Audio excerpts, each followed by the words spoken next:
get stopped in their tracks. It's OHSAA playoff football live and free on the OH.REPORT. Montpelier personal talk.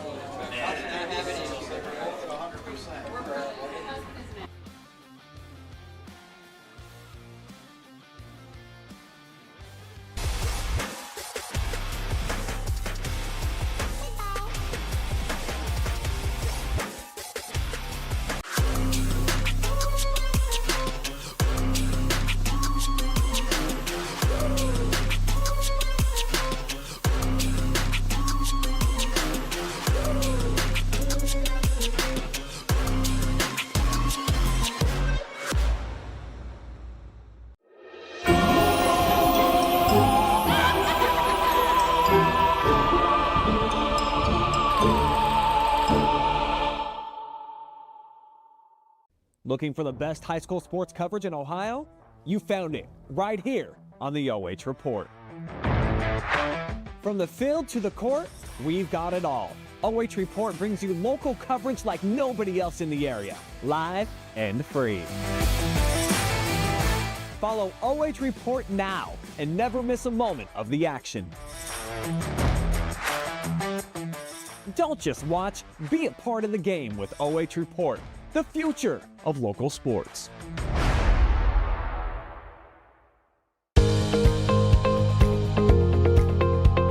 I like being able to give back to the community, and just our teamwork is really solid. It makes it an incredible place to work because a lot of people enjoy what they're doing and want to help out. You get to learn every day. You get to meet very unique people. I get to interact with everyone from the clinical staff to the administrative staff. Everyone has something to offer. It's kind of like a million puzzle pieces coming together to make one large, beautiful piece.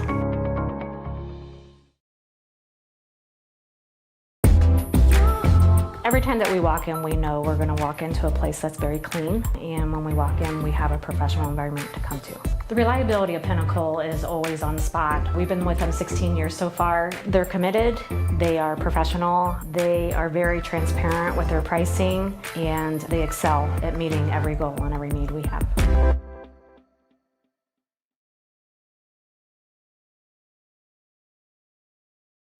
Take a look at all the action from Friday Night Football right here in North Central Ohio with great analysis, highlights, coach interviews, and so much more every single Friday night right here on the OH Report.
Welcome to playoff football under the lights in Sycamore, Ohio.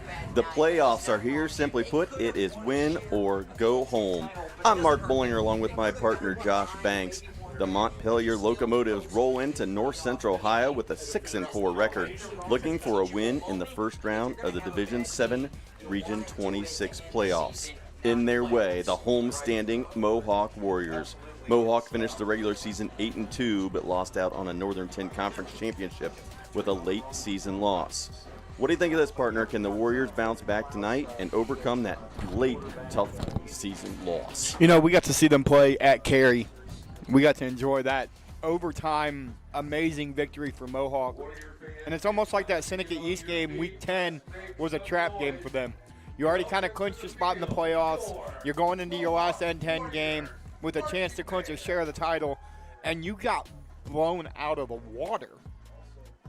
What do they do? Andon Clouds kind of had a rough night that night, banged up a little bit. He's back 100% tonight, along with most of the offense. But this Locomotives team, they're legit, Mark. Well, it is number 6 versus number 11. The Mohawk Warriors, the 6th seed. Montpelier comes in as the 11th seed. They are from up in the northwest corner of the state, Williams County. They've made the trek down here, and this is a team that has faced some adversity throughout the season. As we said, they come into the playoffs at 6-4, but they have suffered some serious injuries late in the season here, which is going to have a dramatic impact. First and foremost, the guy to talk about who is out is senior Griffin Cooley. He finished his career with over 1,000 rushing yards. Also really good on the defensive side of the ball. And with him being out, they've had to have some other guys late in the season pick up the slack. Yeah, they're led by head coach Andy Robinson. And, I mean, listen, they score points. Mark, they put up 31.6 points per game. But I think tonight the big difference is going to be they also allow almost 30 a game. They give up 320 yards of offense per game. And this Mohawk offense, we got to see it firsthand, is really, really good. It should be entertaining tonight as both these offenses have the ability to put up some serious numbers. As we said, it is 6 versus 11. Montpelier comes in 6-4, as we said. They finished with 8.79 points in the playoff, just edging out the 12 seed Ridgedale, who was at 8.75. So with that, these two teams will go at it in the first round of the OHSAA playoffs. Yeah, and, you know, it's kind of funny. We do a player spotlight for every game, and I was looking over stats today to come up with our player spotlight. And the player we're going to go with for Montpelier, for the Locomotives, is Hayden Sharps, their quarterback. 27 total touchdowns on the year, 2,334 yards with a 65% completion percentage. As a senior, he does it on offense and defense. But on that note, we're going to take a quick commercial break. We'll come back after the anthem and finish out the Yanich pregame show.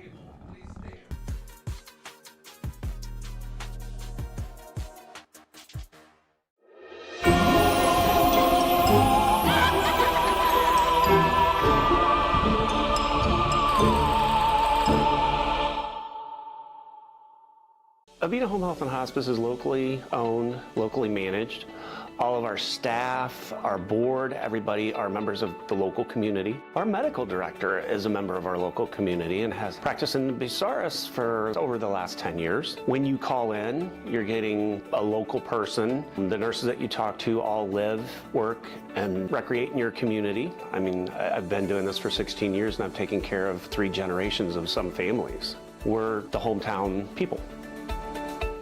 I didn't think our staff would even notice that we switched cleaning companies, but they did right away. They noticed that the office was cleaner, that things were bright, more vibrant, and that created a more positive working environment for us. There's always a potential to spread illness if our building isn't as clean as it possibly could be. Having Pinnacle in our building to make sure that it's as clean and safe and healthy as it can be helps us take the best care of our patients. It's family owned and operated, they're local, which means a lot to us.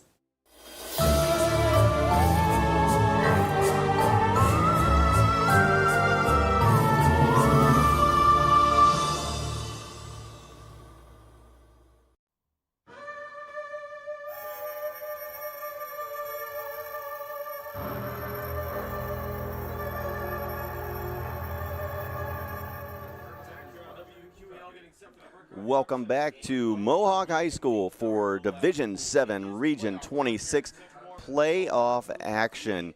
The homestanding Mohawk Warriors, 8-2, looking to improve to 9-2 and advance into the second round. This Mohawk team has had an outstanding season. Yeah, 8-2 on the year, 5-2 in the Northern 10. You know, they get blown out by Seneca East in Week 10. Maybe trying to keep some guys healthy, make sure they come into the postseason healthy. And then their other loss is a 3-point loss to Colonel Crawford while upsetting Cary at Cary. Coach Daniel does a great job. They average 38 points a game, but the big difference here tonight between the two squads, they only allow 15 points per game. Yeah, that Mohawk defense throughout most of the season was absolutely dynamic, shutting teams down. They're going to have to do that tonight against this multifaceted Montpelier attack. As we said, the Warriors, the number 6 seed, taking on Montpelier, the 11 seed. The winner will go up against number 3 seed Lipsick, who ended the season 9-1. Yeah, I mean, how about that, Tesh? You come, if you're Montpelier, you come on the road to Mohawk, and hey, let's say you come away with a win tonight, you got to go play 9-1 Lipsick, who's one of the better teams in Division 7. It's a tough spot, and if you're Mohawk, again, you're trying to bounce back after a tough loss, and if they've got a guy that's going to do it, we've seen him do it all at Cary, Mr. Andon Klaus. 27 total touchdowns. This is what I was telling you, it's kind of funny. 27 total touchdowns, 2,334 total yards. The difference, he only completes it at a 63% clip versus Sharps completes it at a 65% clip. Other than that, their numbers are identical. Well, those numbers are going to be important because both these quarterbacks are going to be relied on tonight to move that offense and try to put some serious points on the board. As we said, Montpelier comes in out of Williams County up in the northwest corner, just inside state lines over near the Indiana border as well as the Michigan border. They actually play in a conference that has 3 Michigan schools. They are making their 5th playoff appearance, looking for an impressive showing tonight. In those 5 playoff appearances, their best showing was in 1973 when they were the Class A state runner-up. This is a school that's been playing football since 1918. Yeah, they've been playing for a long time. They kind of went on a downward slope there for a little while. But you can see Coach Robinson is rebuilding this program, got them back here in the playoffs as an 11 seed. All it takes is one game, Mark. It's high school kids, and it's Friday night football. All it takes is one. Yep, Coach Robinson led this squad to a 4-2 record in the Great Lakes Conference. They're coming off a 3-7 season a year ago, went 6-4 this year, only their 4th winning record since 1994. But that winning record has helped put them in the playoffs, and the Locomotives are going to be coming in here to Sycamore to try to pull off what would be an upset. How about we go to some keys to victory? First for those Locomotives, and I mean, it's kind of obvious for them. You have to win in the trenches. Mohawk wants to run the football. You have to beat Mohawk in the trenches if you're going to come on the road and upset them. And the one thing that we've seen Cary do against them successfully, and the same thing that Crawford did as well, beat them through the air. Well, and that's what they're going to look to do. Talking about the quarterback, senior Hayden Sharps making his 35th career start. How about that? He is the statistical leader in almost every career passing category at Montpelier. Coming into the game, he's thrown for over 6,000 career yards, 58 touchdowns, and rushed for over 1,000 yards. Quite a career so far, and I'm sure he's looking to cap it off with a playoff win. And the junior on the other side, Andon Klaus, and the keys to victory for the homestanding Mohawk Warriors. Contain the quarterback. You just said it. He's the statistical leader in every passing category for the Locomotives. You have to contain him because he can run too. He's got about 490 yards rushing on the year. And again, just like the other side, I think this game comes down to who wins on the offensive and defensive lines on both sides of the ball. Whichever team can win in the trenches, I think leaves Warrior Stadium tonight with a victory. Well, and those trenches are going to be really important for the Montpelier running game. As we said a little bit ago in the pregame show, their senior running back, Griffin Cooley, out for the season with an injury. Sophomore running back Carter Meek stepped in Week 8, took over that starting role. He ended up tying the school record for rushing TDs in a Week 9 win. 5 touchdowns, 26 carries, 238 yards. A boost that was unexpected from this Locomotive squad. Well, and when you got a quarterback like Sharps and you find out that you kind of got almost what we would call a diamond in the rough, somebody that hadn't got a lot of carries comes in, ties a school record, and you've got a guy like Sharps who's thrown for over 2,000 yards this year, it becomes a dynamic duo. The problem for the Locomotives, though, when I was looking things up, you and I talked this week, the difference tonight, I think, is going to be the turnover game. As Sharps has thrown six interceptions this year, as well as fumbled 4 times. Yeah, the Locos come in with a -6 in the turnover margin. They're going to have to take care of the football tonight if they hope to pull off this upset here against Mohawk. We'll be right back for kickoff. You're watching Friday Night Football playoff style, live and free on the OH Report.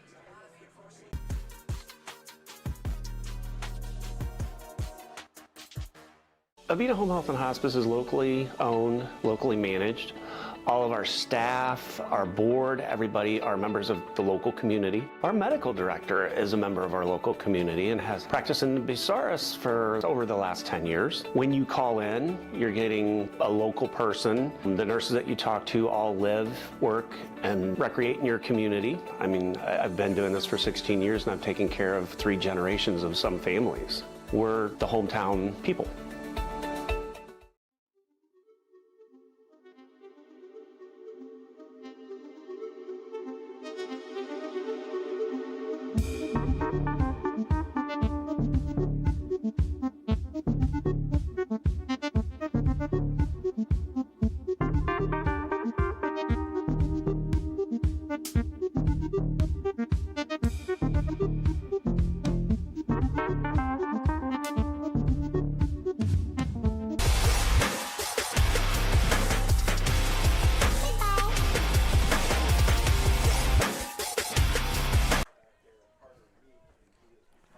Welcome back to Mohawk High School. We prepare for kickoff as the road to Canton starts right here.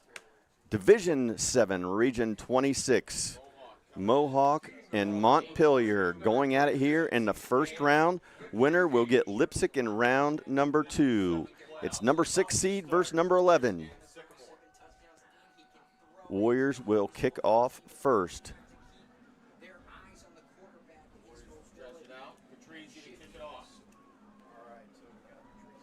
So here we go.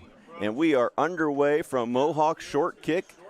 He's going to hit it to 25. And Mohawk almost comes up with the football. And the Locomotives will take over right there on about the 22-yard line.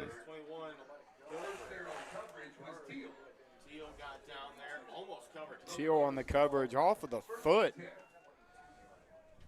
of the Locomotives. The Locomotives up first and 10 from the 21. Sharps and the offense out onto the field. Sharps comes out in the gun.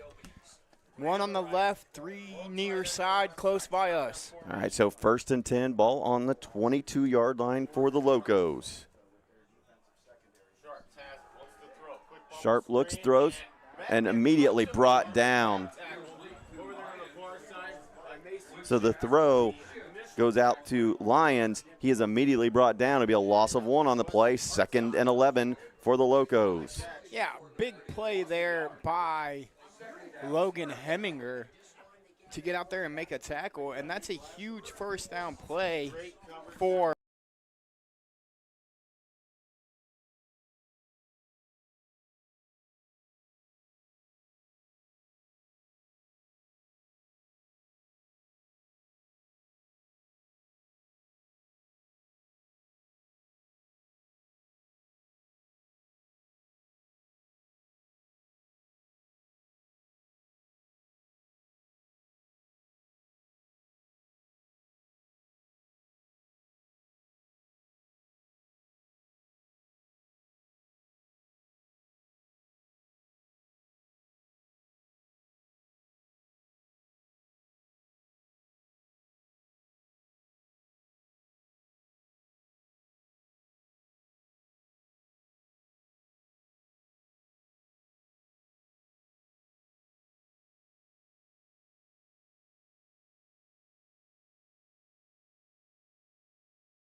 Sharps looking over the defense.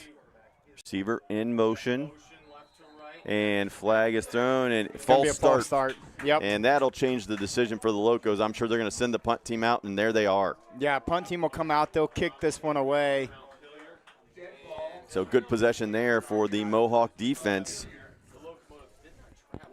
Yeah, kind of what we talked about, though. This defense has been dynamite. They've been great all year. They come out, they get a 3-and-out right off the rip. And it'll be Teal and Kiernan back deep to return for Mohawk.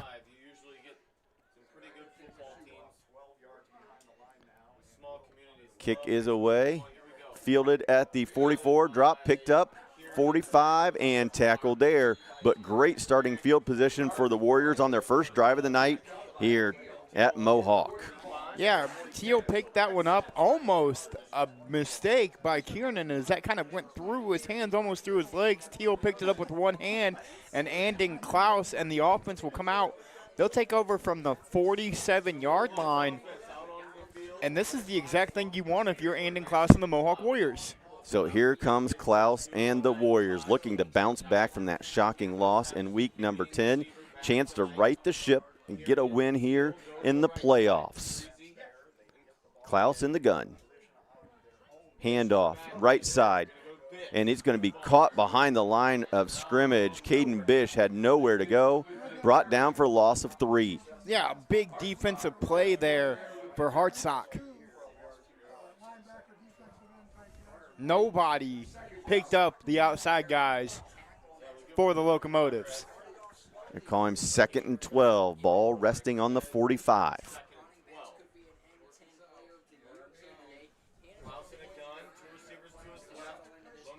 Klaus looks over the Locos defense. Handoff, left side, tries to bounce it outside, and he is going to be brought down for the second consecutive loss behind the line of scrimmage. Yeah, and that's big plays there by the Locomotives defense as they're trying to get Bish involved early, and they're doing a great job of stringing him out wide and not allowing him to break a big one. And we have an injury on the play. Logan Pontius, 5'11", 245-pound senior, down, writhing in pain. So with that, we will take a break. With 9:43 to go here in the first quarter, it's Mohawk 0, Montpelier 0. You're watching OHSAA playoff football live and free on the OH Report.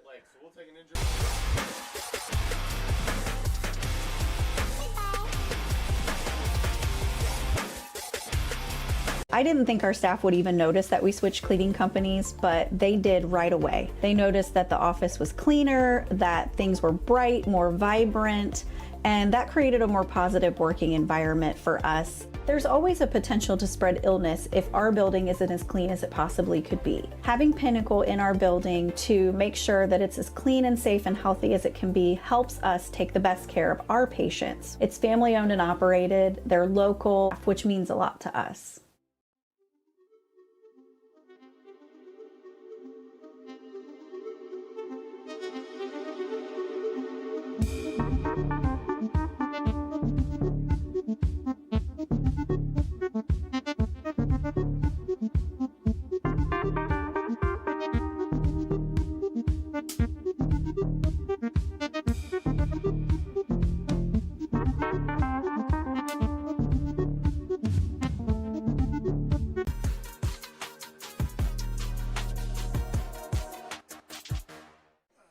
Welcome back to Mohawk High School. Logan Pontius slowly hopping off the field. Big loss there for the Locomotives. Yeah, senior lineman. Yeah, senior lineman. So Mohawk will be facing 3rd and 13. Ball resting just outside the 43-yard line. First 2 plays of the game for the Warriors have been negative yards on the ground. See if the Warriors go to the air here to try to convert on 3rd and long.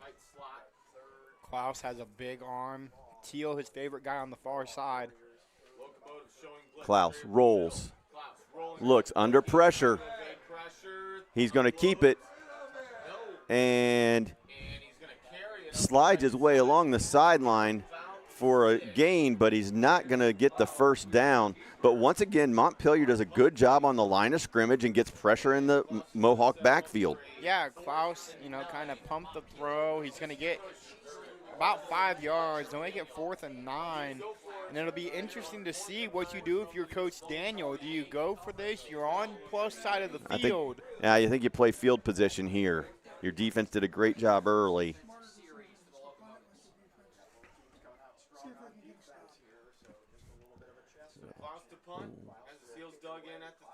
Ball goes to Klaus. Ball hits and rolls and slips, and it's going to roll. And that's going to end up being a great effort. And the Mohawk defense will have the Locomotives backed up in the shadow of their own goal line. Yeah, the Locomotive return man slipped on the grass. So 9:23 to go here in quarter number 1. Locomotives take over. Ball in their own 6-yard line. So tough starting field position for the Locos.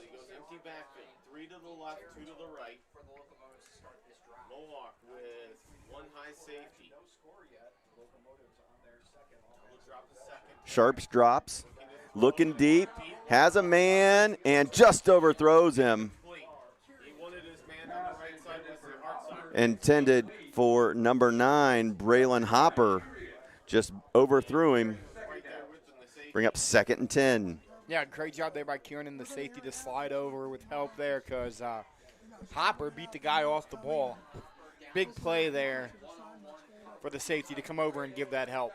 A chance here for the Mohawk defense to get a 3-and-out, give their offense great field position. Ball on the 6-yard line. Sharps with Meek beside him. Handoff to the Meek. He breaks the tackle to the left side and moves it forward. Nice gain there on 2nd down by Carter Meek. Yeah, first real offensive gain we've seen by either squad, and it's Meek.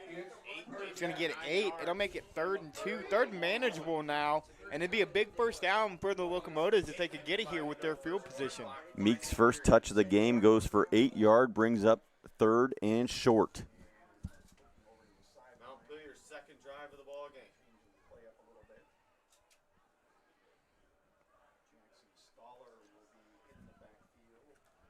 Sharps. This time we'll go under So 3rd and short. Sharps goes under center. Handoff, quick dive, and hit right there. And I don't think he's going to be short. I think he got about a yard. It's going to be a 4. It should be 4th and 1. They're going to give him a first down.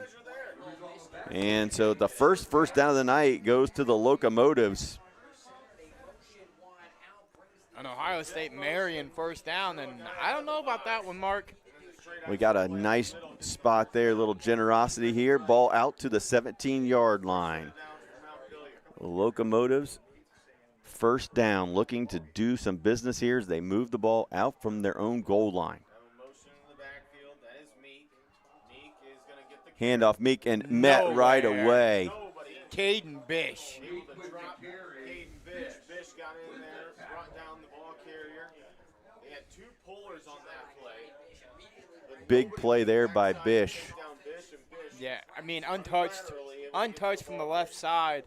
Made the play in the backfield, and now it's no gain, 2nd and 10. It's another big 2nd down here for the Locos. 6 and 4 on the season out of the BBC. Trips to the right. Sharps in the backfield. Drops, looks left, steps up, pressured, and he's going to be brought down. The defensive line for the Warriors gets to the quarterback. Caden Bish, the linebacker, comes in on a blitz. Back-to-back plays by Bish. Bish got in there, Leith As well as Leith. 6:55 now in the first quarter. Great job of keeping him in the pocket that time. Yeah, he tried to step up. It still collapsed on him, and they were able to get the sack. A loss of 8. So 3rd and 18 here for the Locos. Mohawk defense a chance to give their offense great field position. They can get off the field. ball's quickly thrown out, but brought down immediately. No gain. Yeah. That went to Jackson Staler. Stansberry makes a great play on the edge there to prevent any big play from happening, and now it's 4th and 17. And Mohawk should have the ball in plus territory to start this drive, Mark. Well, they're going to be punting from their own end zone here. I was going to say, do you send him a little bit here, send a little bit of pressure with the punter? Well, you just don't want to get a roughing the punter call here. You're going to most likely field this in plus side territory, chance to return it here. And Mohawk is just looking for the return. Ball bounces 43-yard line. Makes a move, 35. And Carrion is going to be brought down, but great starting field position just outside the 30-yard line for the Warriors on their second drive of the night. Yeah, and now if you're Mohawk and Coach Daniel, you kind of get more comfortable offensively. You've got better field position. You're in plus territory. We've really seen them come out and try to establish Bish on the ground there on that first drive. Yeah, Bish had some negative gains there on that first drive for the Warriors. Here they're going to say he's out at the 34, so they'll take over on the 34-yard line. Mohawk chance to take early command. Handoff, Bish, right side, has a hole. Followed by, and he cuts through.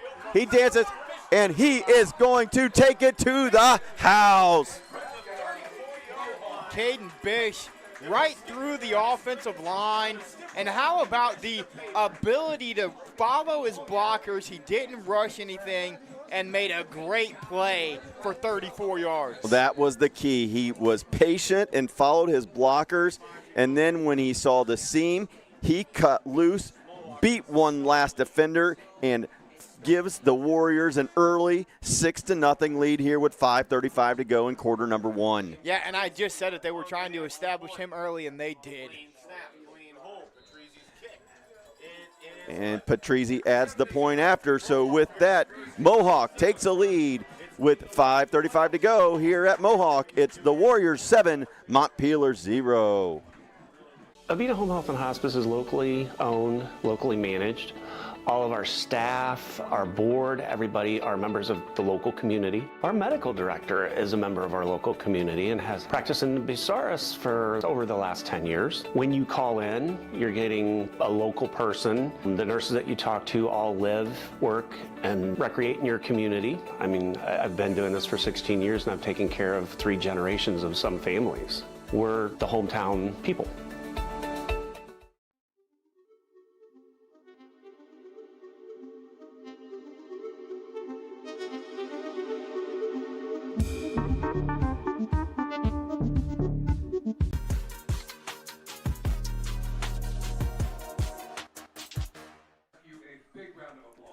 You're watching playoff football live and free on the OH Report. Mark Bollinger along with Josh Banks. Mohawk takes an early 7-0 lead after the 34-yard run by Caden Bish. The number 6 seeded Warriors taking on the 11 seed Montpelier Locomotives. Big run there from Bish. He had been stopped for negative yards the first couple times he touched the ball. Well, that third touch of the game for him was electric. Good job by the Mohawk kickoff team. And the return will take it out to just inside the 25-yard line where the Locos will take over their third possession of the night. Yeah, and this is going to be a big possession for the Locomotives. As Mohawk puts a score on the board early, the Locos have to answer here. You do not want to go down 2 scores in Week 11. Well, this is a Mohawk team we knew could score some points. It's also a Locomotive team that lights it up. But they have not had a lot of success early here against this Warrior defense. Biggest play, an 8-yard run. Throw, short gain.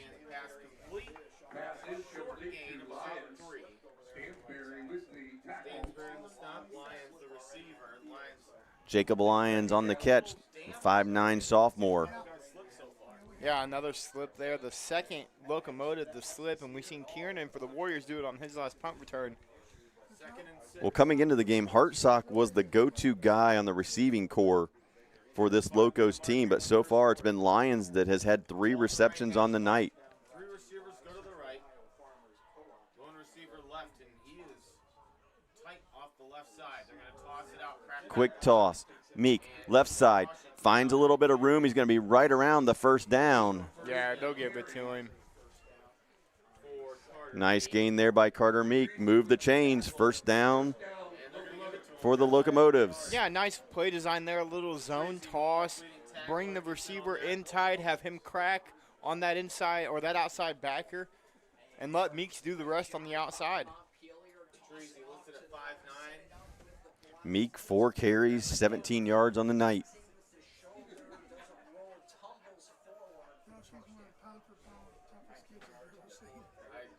I agree with that 100%. Mohawk. Senior quarterback Hayden Sharps.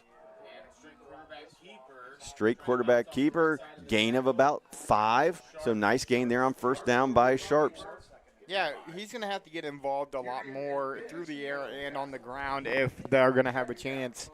Not a lot out of him yet. A couple quick screen passes. He had 1 carry earlier where he got stuffed on a QB draw. Well, coming into the game, Sharps averaged almost 200 yards through the air and another 40 on the ground himself. So he does carry the burden on a lot of the offensive side of things for this Locomotive offense. 2nd and 5, 3:35 to go here. Meeks right beside him on his right hip right here. Sharps in the gun. Sharps looks left, getting pressure, has to roll. Being flushed, throws, looks deep, and out of bounds. So again, that Mohawk defensive line creates some pressure, forces Sharps to roll right. Another incomplete pass. Yeah, and that was Bish and Lozier coming in with the pressure there, and now you're 3rd and 5 for the Locomotives. And here's the thing, Mark. The offense for Mohawk, yeah, it might have been 1 play, 34 yards, but that's momentum for them. You do not want to give them the ball back again with good field position.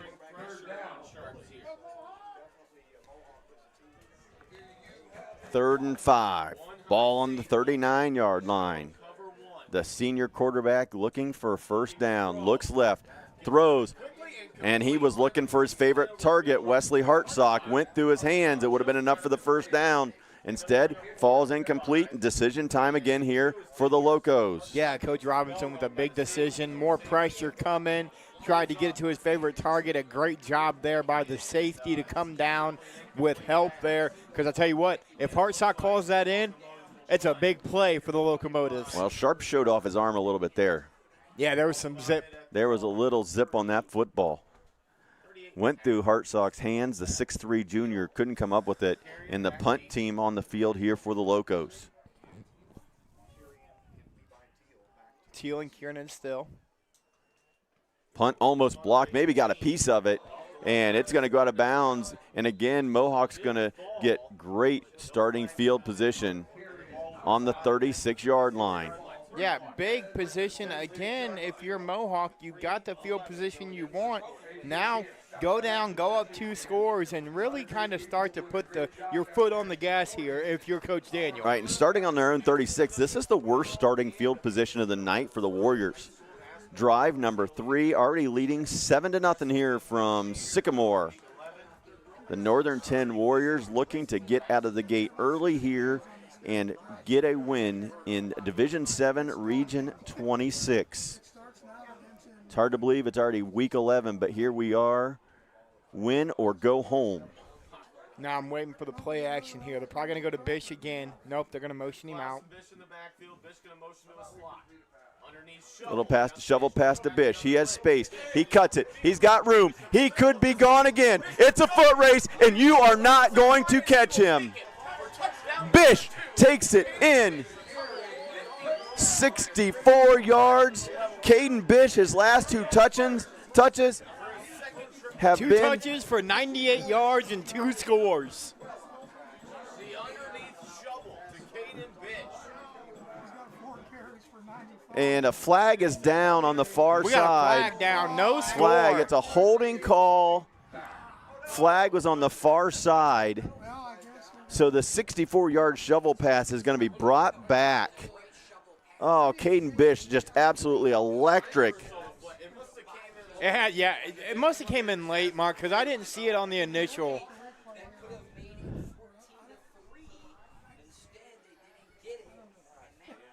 So a hold called on the outside receiver. So the hold will move the ball back. So it's going to be 10 yards, basically from the line of scrimmage, not from the spot of the foul. And the First penalty of the night for the Warriors, and it was one that hurt. Yeah. Hurts him tremendously. Quick throw, backwards throw. It's going to be a run. In space, 34. Breaks one tackle, and here come the flags, and it's going to come back again. We're going to go ahead and run a replay on that one. They're calling it on Mason Shrimp is who they're calling it on. Mason Shrimp was out on the outside blocking. He and Loco went down. Not sure the hold was, but yeah, I definitely did not see a hold on that replay. Shrimp came down as kind of a crackback. Didn't even make contact with the Locomotive player. Patrizzi cut it off his hip, and now you're 1st and 30. Ball goes back to the 22-yard line. So two.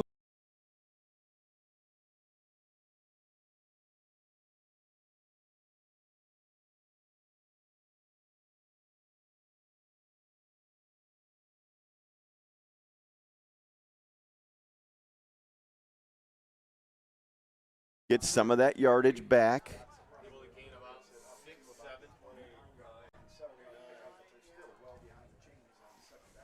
Yeah, you get 7 yards there on first down, but you're still 2nd and 23 after back-to-back holding calls.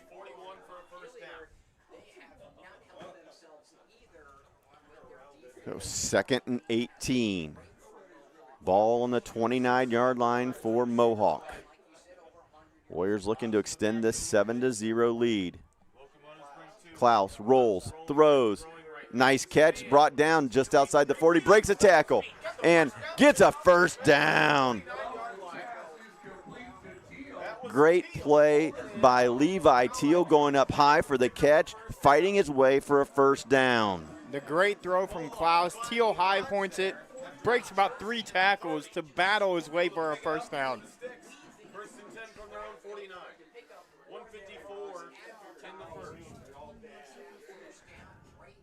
Ball on the Mohawk 49. Under 2 minutes to go here in quarter number 1. Fake the handoff.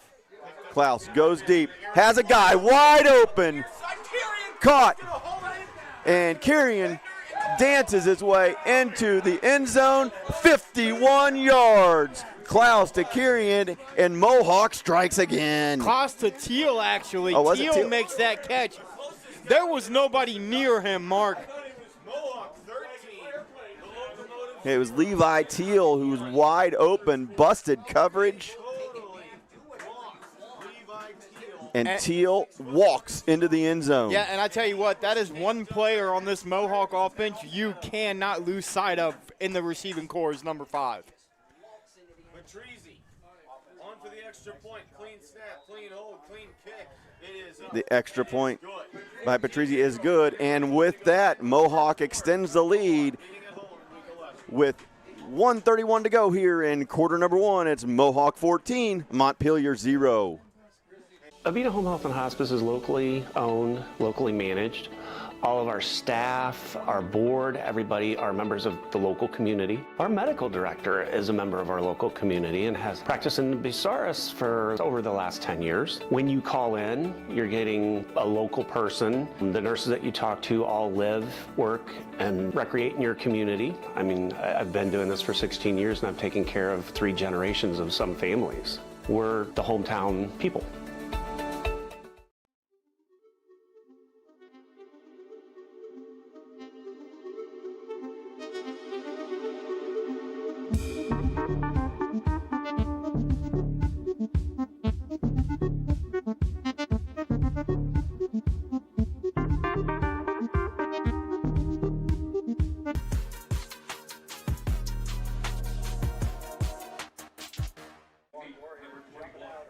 Welcome back to Warrior Field here at Mohawk High School. It is danger zone time for the Montpelier Locomotives.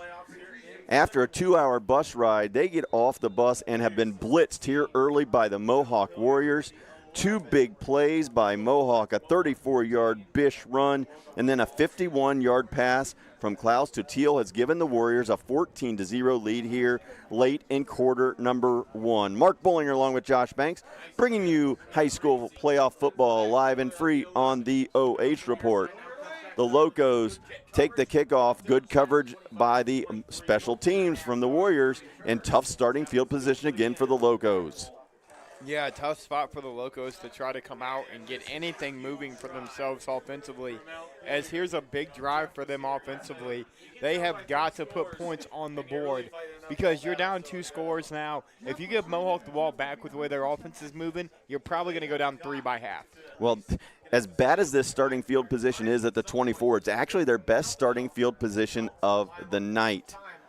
Down 14-0, can the quarterback, Hayden Sharps, senior record setter, find an answer? Quick pitch to the outside to Meeks. Left side, they've had some success out there, and a nice gain on first down. He's going to get a first down. Yeah, and it's just that crack back toss again. It's a zone toss. Get him out wide. Get him kind of in movement. And a late flag comes in, and it's going to be a hold. So 10-yard there will negate the first down run by Meeks. Second penalty of the night on the Locos. And that's a big one again, as we've seen it affect the Mohawk. They ended up scoring out of it. But that's a first down run for the Locomotives, and now it gets negated. Yeah, and that bad field position continues here for the Locos. Bad gets worse. So 1st and 20. Ball resting at the 16.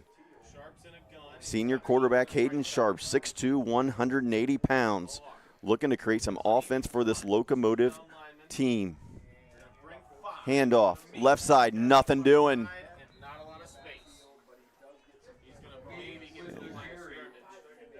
And they're going to say Meeks is going to get to the line of scrimmage for no gain.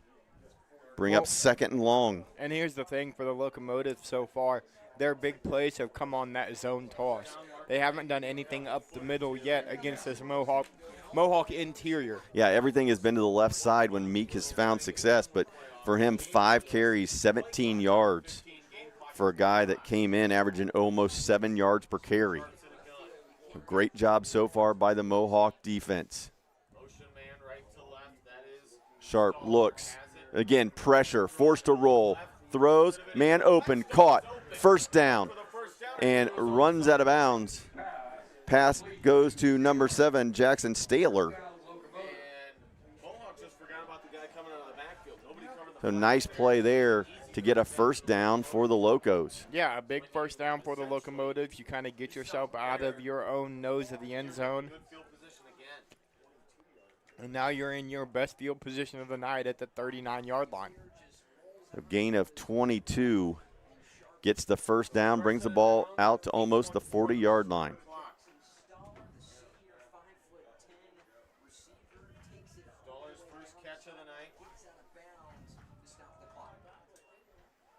Handoff, Meeks, right side, brought down again behind the line of scrimmage.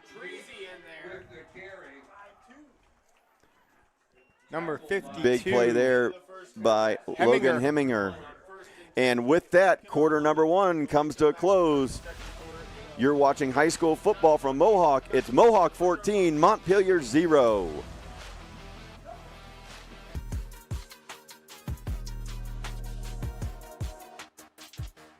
Avita Home Health and Hospice is locally owned, locally managed. All of our staff, our board, everybody are members of the local community. Our medical director is a member of our local community and has practiced in Bucyrus for over the last 10 years. When you call in, you're getting a local person. The nurses that you talk to all live, work, and recreate in your community. I mean, I've been doing this for 16 years and I've taken care of 3 generations of some families. We're the hometown people.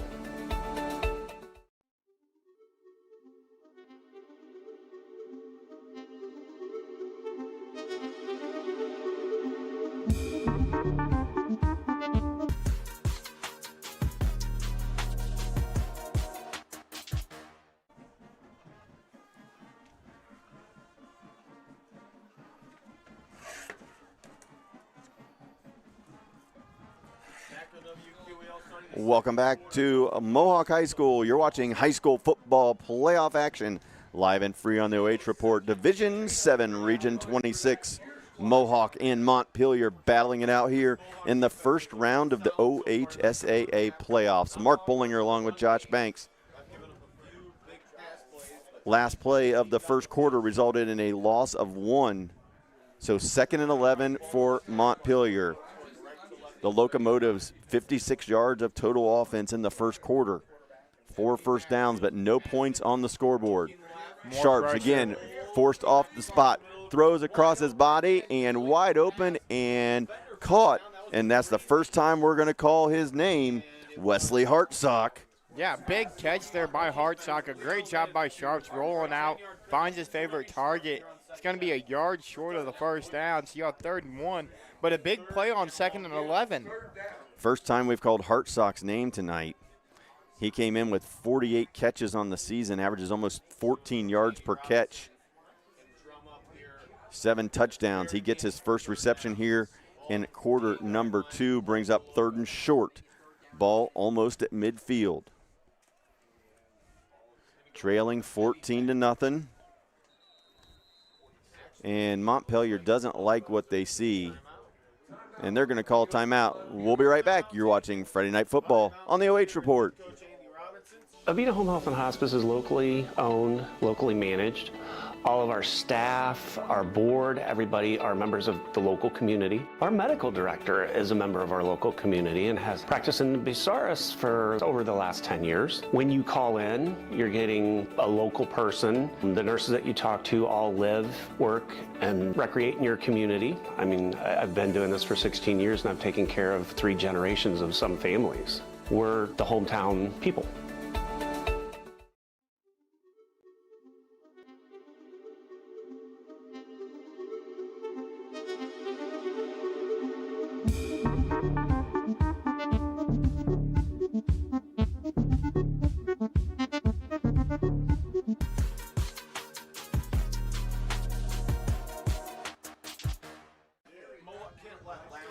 The road to Canton has started as all these teams who have made the playoffs looking to advance and try to get to the state championships. First round here at Mohawk High School. Montpelier handoff met right away, and he's going to be short.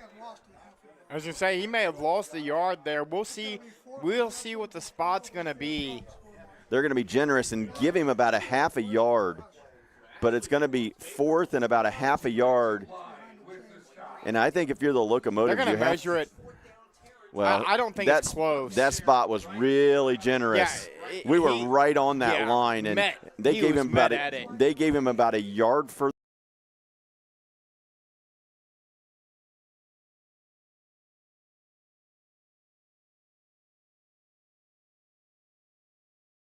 Zero. They're going to keep their offense on the field. Yeah, and you kind of have to here if you're Coach Robinson and the Locomotives. You're down 14-0 on the road.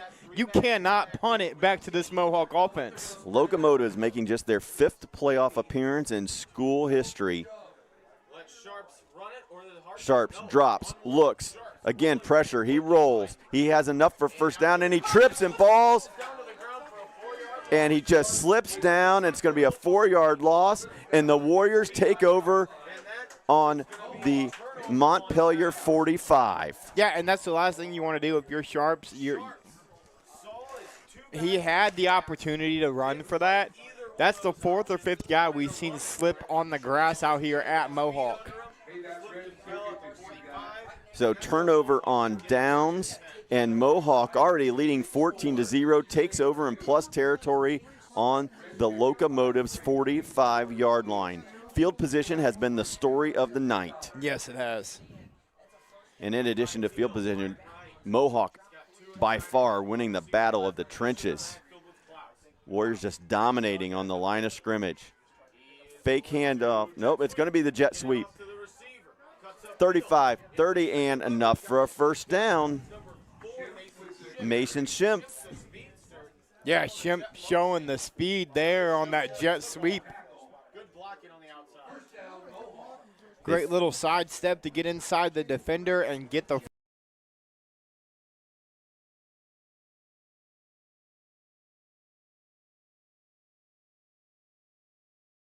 first down. As crazy as it sounds, Mohawk only has 2 first downs, Yeah. but the big play has led to 2 touchdowns. Bish, direct snap, 30, makes a guy miss, 25, and 20, and falls ahead, and here comes a flag flying in late from the back judge. Yeah, I'm curious to see what the flag is going to be as well.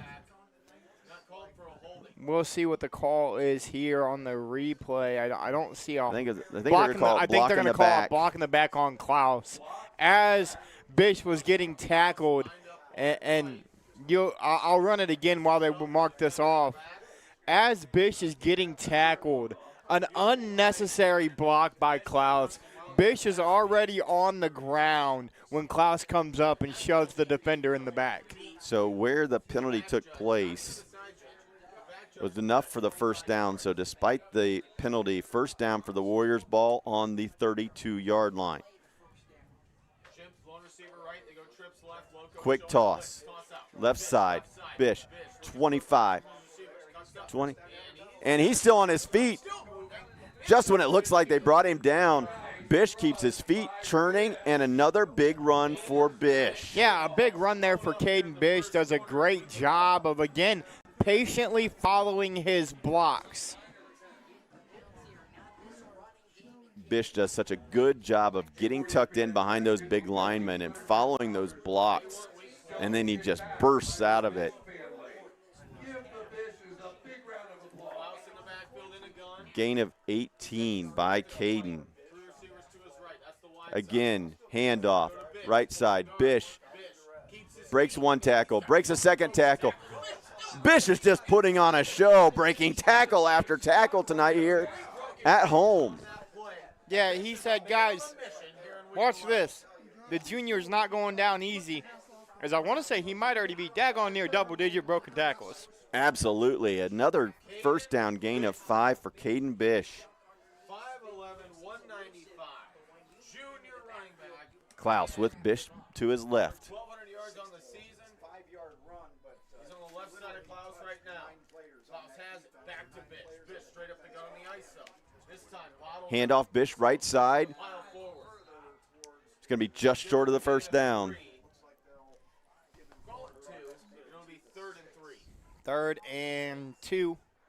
So they're going to give Bish a carry, or excuse me, a gain of 3. So third and a long 2 here. 3rd and 3 here for the Warriors.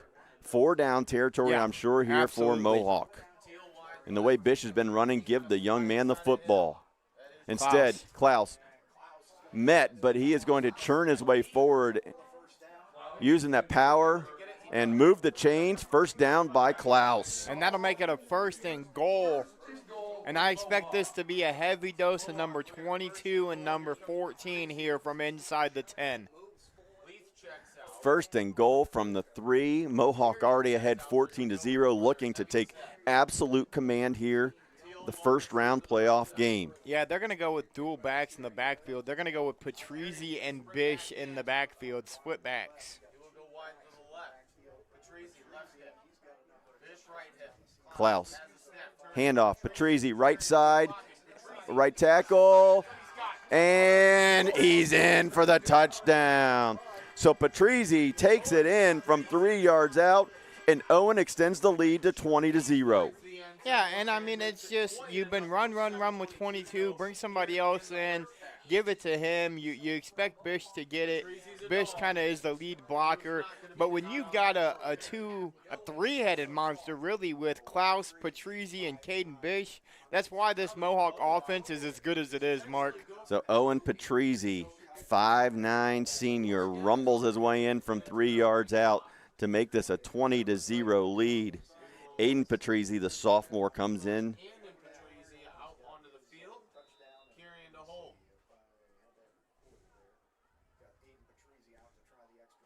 Snap down, kick up, and good. So with 7:22 to go here in the first half, it's Mohawk 21, Montpelier 0. You're watching OHSAA playoff action live and free on the OH Report. I didn't think our staff would even notice that we switched cleaning companies, but they did right away. They noticed that the office was cleaner, that things were bright, more vibrant, and that created a more positive working environment for us. There's always a potential to spread illness if our building isn't as clean as it possibly could be. Having Pinnacle in our building to make sure that it's as clean and safe and healthy as it can be helps us take the best care of our patients. It's family owned and operated, they're local, which means a lot to us.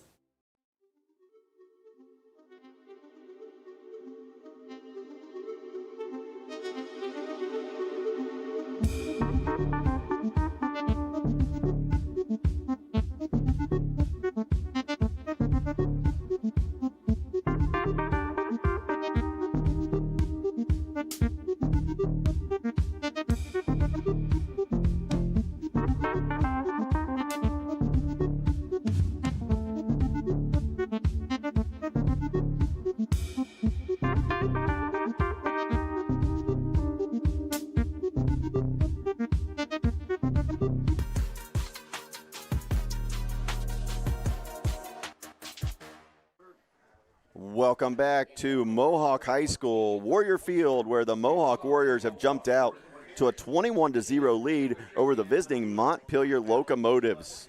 Locomotives coming in from Northwest Ohio, and it has been all Warriors so far here in North Central Ohio. Squib kick picked up at the 24. Great coverage again, and the special teams have been dynamic tonight for the Warriors. Yeah, a great job by the Mohawk Warriors special teams unit, and that's really kind of been the difference. Is we talked about it. Their defense allows 15 points a game. They allow under 250 yards of offense, and that's been the difference so far here in the first half. Well, and credit to those special teams. Average starting field position tonight for Montpelier has been their own 18-yard line. As now, if you're Hayden Sharps in this Locomotives offense, you have to put points on the board on this drive. Yeah, Locos are in desperation mode right now, trailing by 3 touchdowns.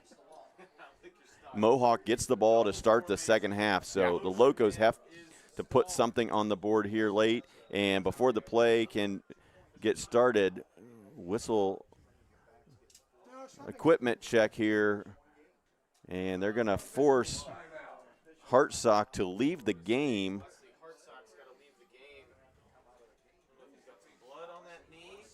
So Hartsock, the leading receiver for the Locos, is forced to check out. See if this changes the play call for the Locos. Coming in his place, wide receiver, Hazen Smith, a 5'9" freshman. So you go from your leading receiver to a 5'9" freshman that has not seen the football. Scary. You highly doubt the ball's going to go his way. 21-0, Mohawk in command here. Sharp handoff, Meeks, and again, the running game just absolutely getting shut down by the Warriors defense. Yeah, and it's the interior defensive line, and then it's the linebackers that are lining up wide. Caden Bish, we've called his name a lot offensively, but he has made some massive plays on defense as well, as he's got a couple blow-ups in the backfield. He had a sack as well. He's just had a great night. Yeah, Carter Meek coming in, like I said, almost 7 yards per carry, 8 carries for 16 yards tonight. Again, the domination by the Warriors front. Sharps looks, again, forced off his spot, rolls, hit while he's thrown, ball's up in the air, picked off, and just out of bounds. But how about the pressure by guess who? Caden Bish. He's everywhere. Bish, again, forces the pressure. Yeah, left foot could not get in bounds. Well, I think at this point, if you're the Locos, you're starting to see ghosts. Yeah. Because Hayden Bish seems to be everywhere. They're wondering how many number 22s are on the field. Yeah, and he's done it all. Caden Bish has just been the man. Yep. Not ready for his season to be done yet. 3rd and 10.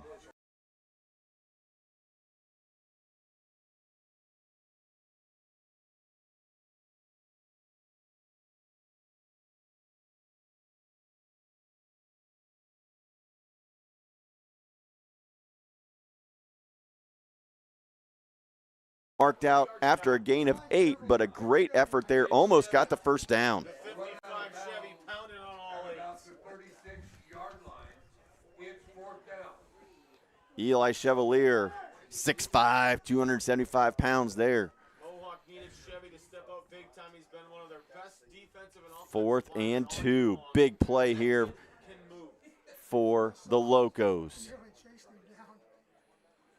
While they're in punt formation, it wouldn't surprise me if they would run the fake. Will be Levi And late substitution here on the field for the Locos. And, yeah, they're just not comfortable with it. They're going to burn a timeout. We will keep it here. 6:23 to go in first half action. Mohawk leading 21-0 in Division 7 Region 26. Some other scores from around the area, some local teams. Orville currently leading Clear Fork 14-7 in the second quarter. Toledo Central Catholic in control against Ontario 21-0 also in the second quarter. In Region 26, the number 12 seed Ridgedale trailing Gibsonburg 30-0. Another Northern 10 team in action tonight. Colonel Crawford Eagles leading the Eastern Eagles 14-0. Down in Richwood, North Union leads Greenview 7-6. And a little bit farther south, Marion, Delaware area, Buckeye Valley leading Up Athens 21-10. Yeah, Buckeye Valley, we got to see them earlier in the year against River Valley. Thought they looked really good and had a shot. Yeah, they're just a group that is just solid. They just don't. I mean, they have a lot of penalties that night, but they're just solid and do things so well. Punt is not going to be fielded. It's going to roll down around the 28-yard line. But you're giving the ball right back to Andon Klaus and this Mohawk offense who, Mark, they have found their rhythm here in the second quarter. 2 big plays, 34-yard run by Bish, 51-yard pass from Klaus to Teal, and then a 3-yard run by Owen Patrizzi are the 3 touchdown plays for Mohawk.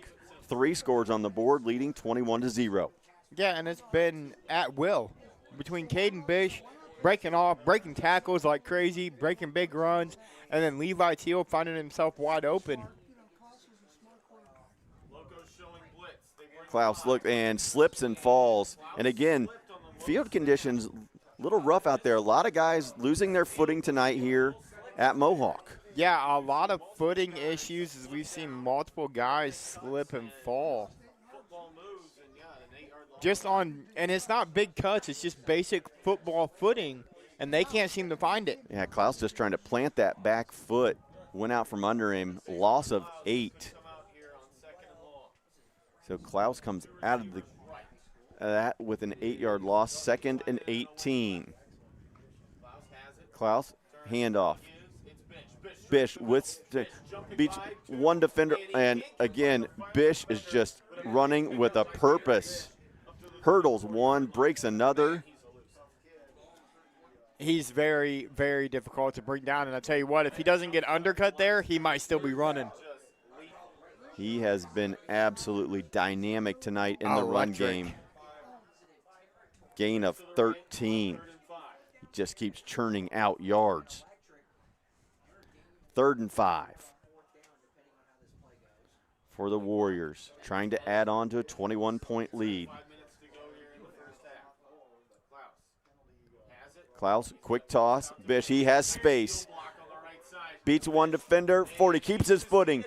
45, 50, 45, and he continues to break tackles and is brought down just outside the 40. I mean, what more do you say other than how do you stop number 22 if you're the Locomotives tonight? He's a 190-pound junior that is elusive and electric here in Week 11. What a first-half performance by Caden Bish tonight.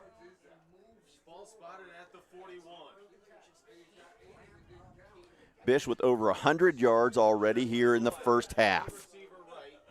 And how about a 64-yard reception earlier that should have been a touchdown? They got called back.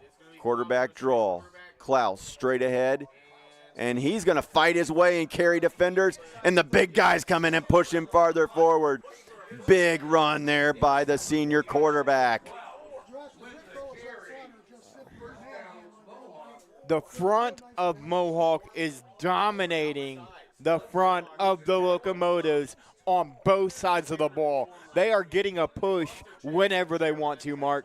Quarterback draw goes for 17 yards. Warriors knocking on the door again.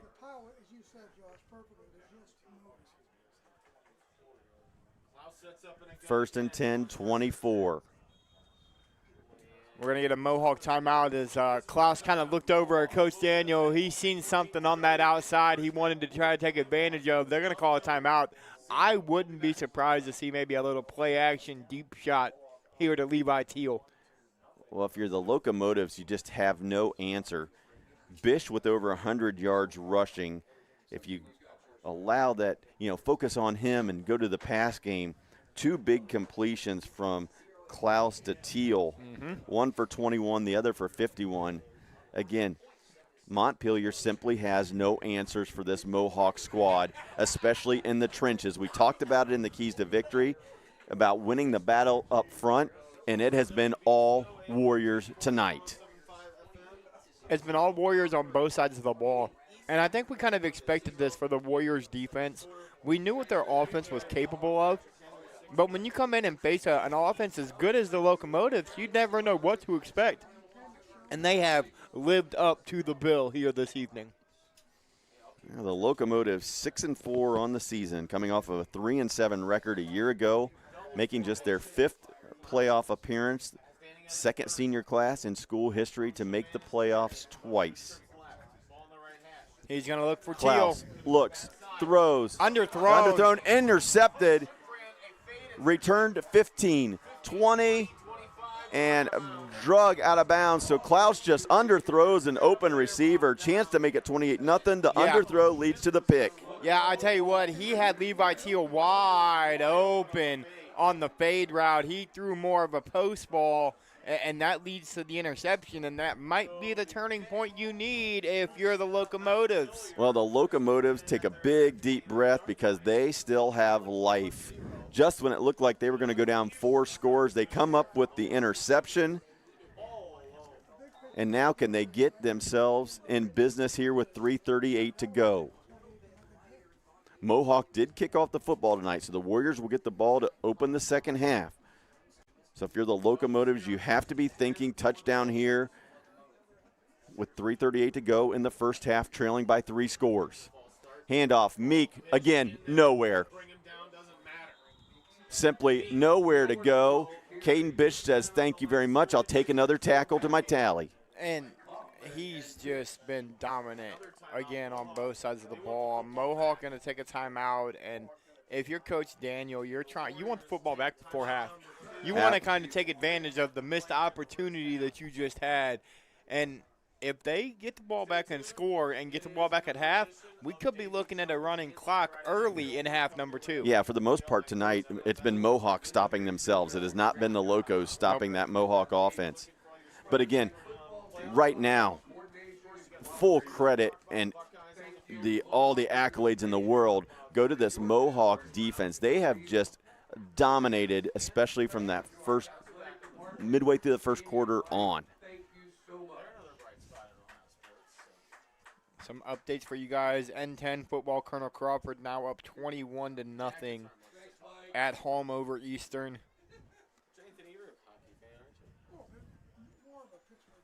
Strasburg Franklin last up 21-0 over Lucas. You grew up in West Virginia. 30 miles from Pittsburgh. Northern West Virginia, not down south. Come on. 3:30 to go here in the first half. Warrior Field at Mohawk High School in Sycamore, Ohio. The home-standing Mohawk Warriors dominating here in the first half, leading Montpelier Locomotives 21-0. 2nd and 10, ball on their own 29-yard line. Senior quarterback Aiden Sharps.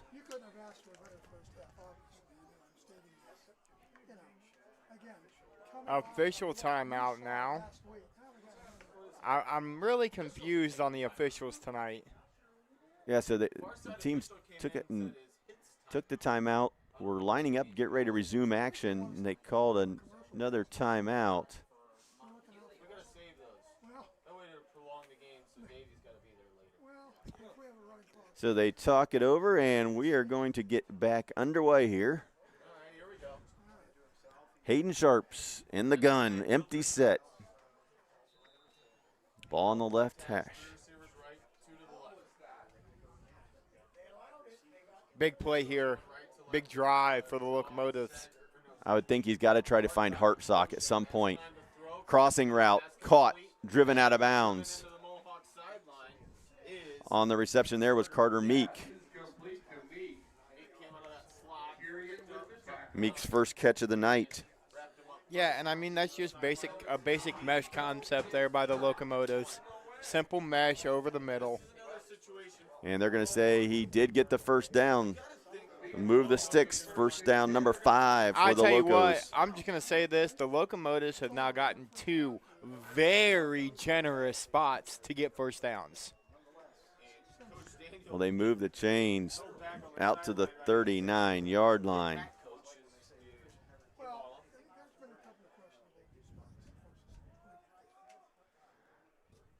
Sharps, quick toss.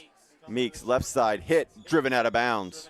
And in Klaus. Klaus right there to make sure that went in basically nowhere.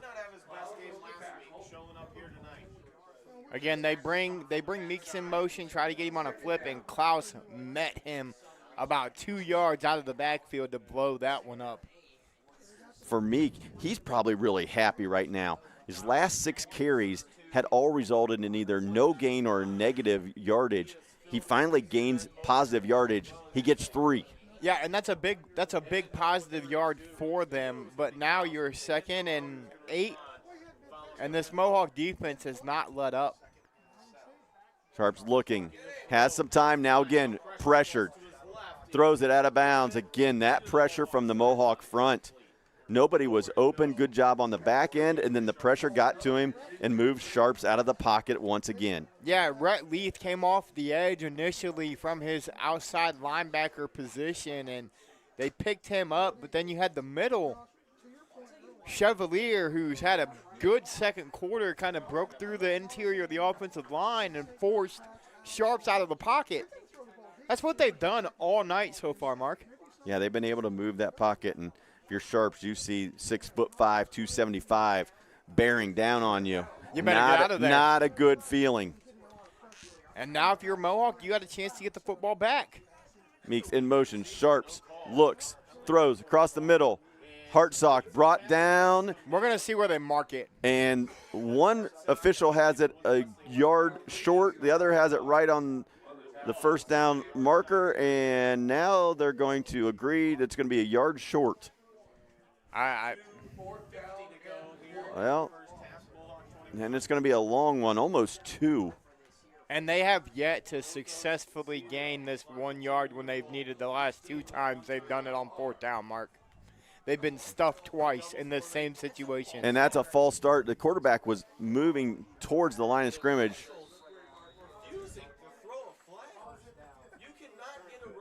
We'll take a look at it. We'll take a look at it on the replay too. Yeah. And exactly correct. They get set.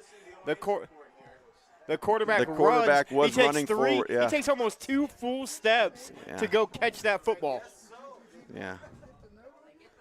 But with that, first down, ball at the 50. 2:17 to go here. Montpelier trying to put together a drive and get something on the board before the half. Sharps looks, right side, going deep. Has a receiver, contested, jump ball, and incomplete. Some hand fighting, good effort on both sides there. Ball drops incomplete. Stansberry on the coverage.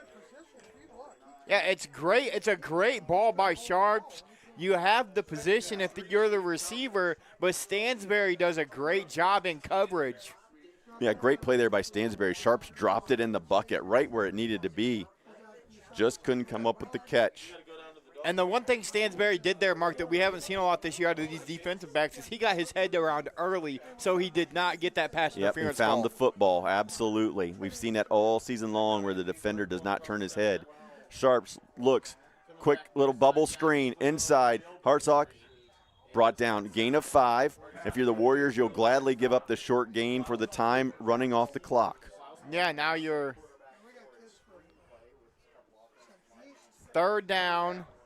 And there's Klaus again making a play on the defensive side of things. But you're 3rd and 6, and if you're Mohawk, hey, you still got a shot to get this football back.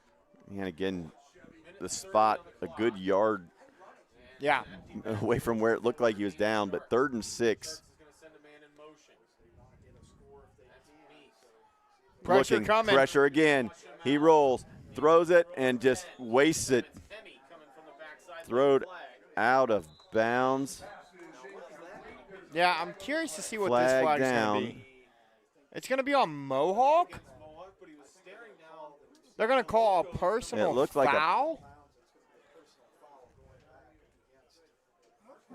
They're going to call it on the Locomotives, yeah. So they're going to call it on the receiver as that ball was going out of bounds. There was some unnecessary contact from the receiver on the defensive back. So the ball thrown away, and just you see it right on the front of the screen. Yep, a little bit of a late shove there by the wide receiver. They'll mark off the 15. 3rd penalty, 30 yards on the night for the Locos. And now Mohawk accepts the penalty. So it's 4th down from the 39, and the Warriors should get the football back. With 1:11 and 1 timeout left. The big play threat offense that Warriors have. Absolutely, they want the ball. Snap, good. Kick is almost off. Blocked. Almost blocked. It's going to be fielded, and Kieran's going to field it at about the 25.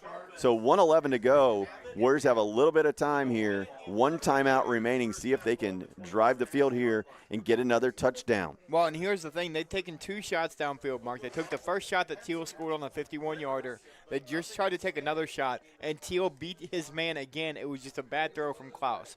They have the athletes on the outside to just take a shot deep and go get a 1-play touchdown. Well, and the fear here for your Montpelier is you can play prevent defense, but that creates space for Bish. Yep.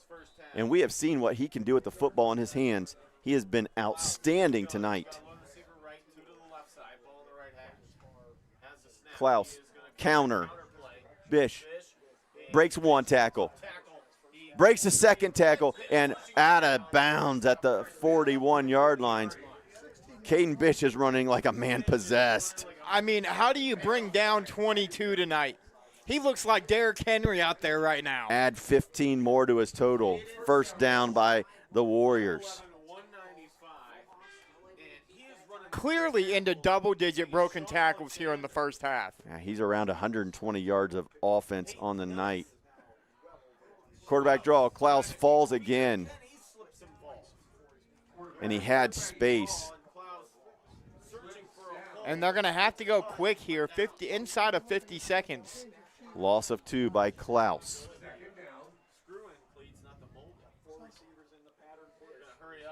Klaus drops, looks, across the middle, thrown short, just underthrew his wide receiver. Brant Kieran was looking for that when he had a seam. Yeah, if that's a good throw from Klaus, that could be 6 for Mohawk. And maybe the traction an issue for Klaus in the pocket. He's now stumbled twice. It's affecting his ability to step up and throw a football. Yeah, afraid to plant that back foot. He drops. Oh, nice block by Bish. And he just throws it away. And I'll tell you what, that's one of the most impressive incomplete passes I've seen, simply because of the great pass pickup there, the blitz pickup there by Bish. Yeah, Bish does a great job of picking up that backside blitzer from his running back spot. And we've said his name a bunch, but how about the first half that he's had? But now the Locos are going to get the ball back. Granted, they haven't done much offensively. They have a timeout left, a chance to put points on the board. Depending on where this ends up, I think if you're the Locos, you take a knee and you just get into halftime at this point. Look at Sharps, the quarterback, back to return it. Kick to Sharps. Calls for the fair catch and downs it on the 23.5-yard line.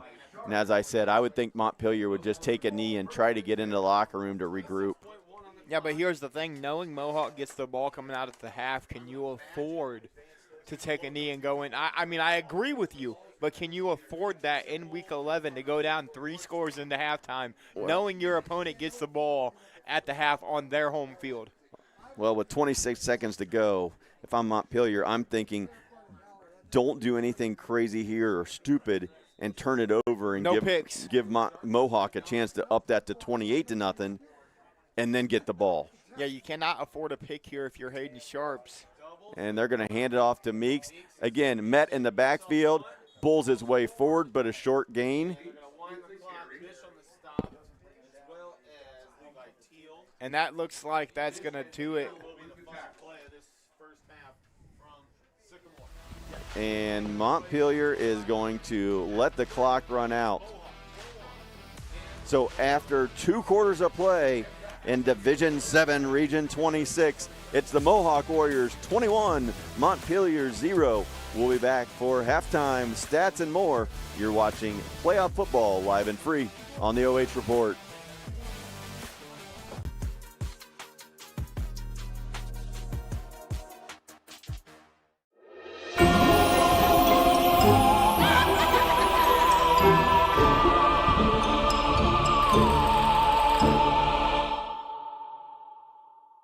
Avita Home Health and Hospice is locally owned, locally managed.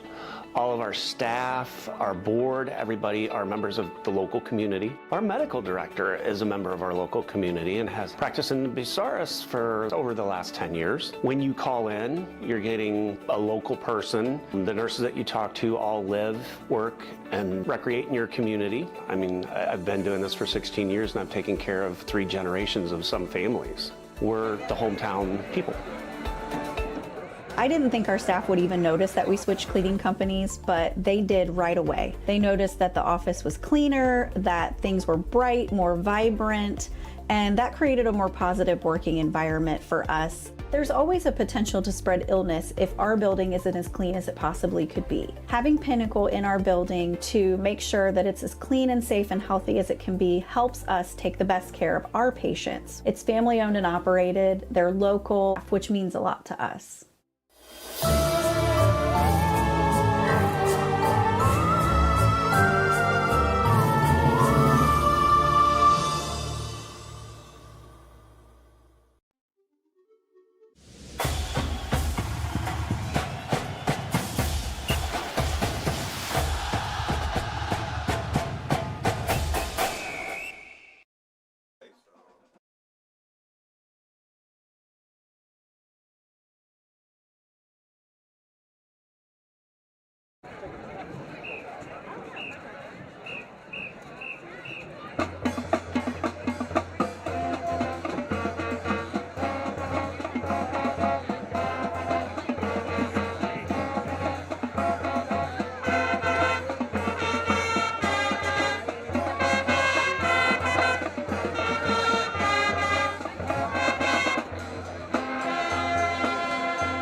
Originally recorded for the blockbuster film, this hit combined with funk, pop, and a whole lot of spooky fun.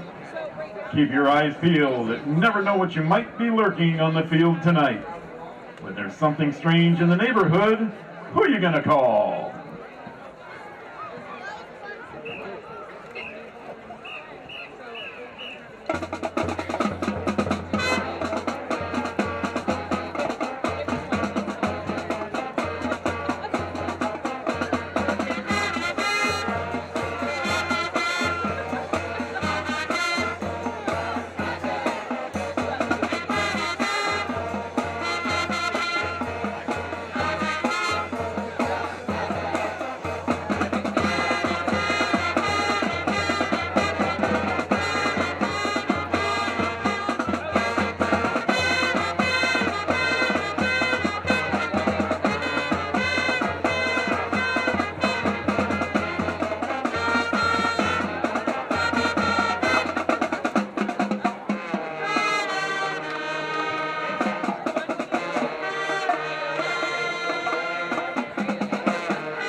Our last song is a timeless rock song as powerful today as it was in 1984. With soaring guitar riffs and thunderous drums, this song captures the unstoppable force of rock and roll. Please enjoy Rock You Like a Hurricane.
The Locomotive Band would like to thank you for your attention and support tonight.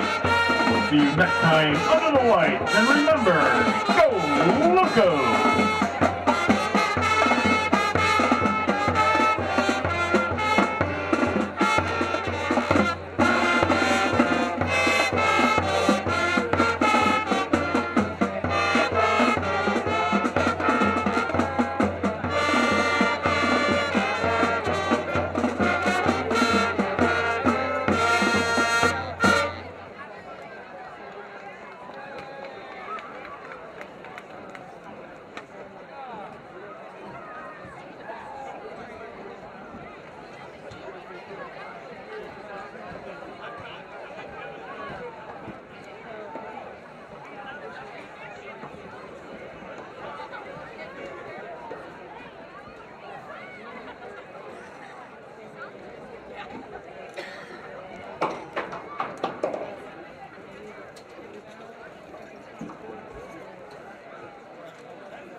evening, ladies and gentlemen. Under the direction of Mrs. Lindsay Horde, Assistant Mr. Wyatt Price, and Major Ed Advisor Shayna Price, please welcome to the field the Mohawk Marching Warriors. Tonight's show features pop and rock songs that will fit perfectly into your spooky season playlist. We open our show with the title that fits perfectly with the Halloween season. Released in 2009 on their Awake album, the Marching Warriors perform Skillet's Monster.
Released in the 2003 Britney Spears' In the Zone album, beware the Marching Warriors as they play Toxic.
As we close our show, we invite you to dance along to this catchy pop beat.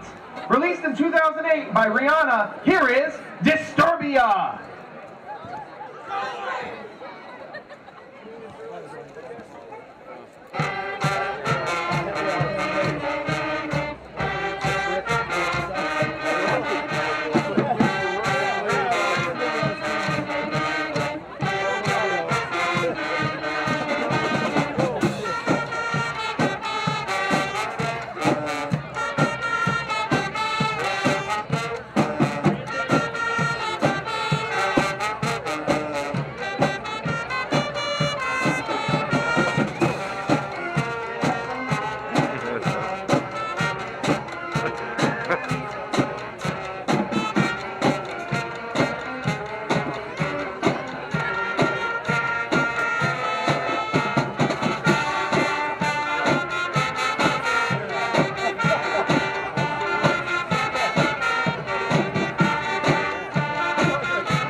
Beat Home Health and Hospice is locally owned, locally managed.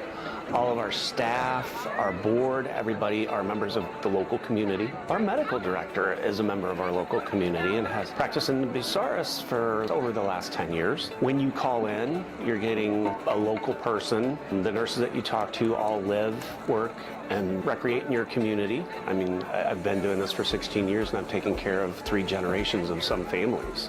We're the hometown people. I didn't think our staff would even notice that we switched cleaning companies, but they did right away. They noticed that the office was cleaner, that things were bright, more vibrant, and that created a more positive working environment for us. There's always a potential to spread illness if our building isn't as clean as it possibly could be. Having Pinnacle in our building to make sure that it's as clean and safe and healthy as it can be helps us take the best care of our patients. It's family owned and operated, they're local, which means a lot to us.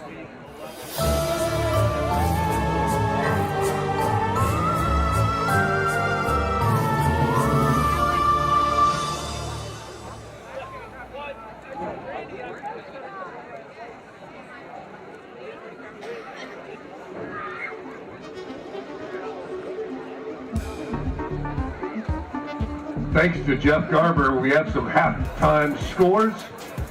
Carey 6, Patrick Henry 0, Turtle Crawford 21, Eastern 0, live and Seneca East 15, Woodmore 0. Live here at Mohawk High School, where the Warriors are in command, leading Montpelier 21-0 here at the halftime break. And if you look at those first half stats, it has been a first half dominated up front on both sides of the ball by the Mohawk Warriors.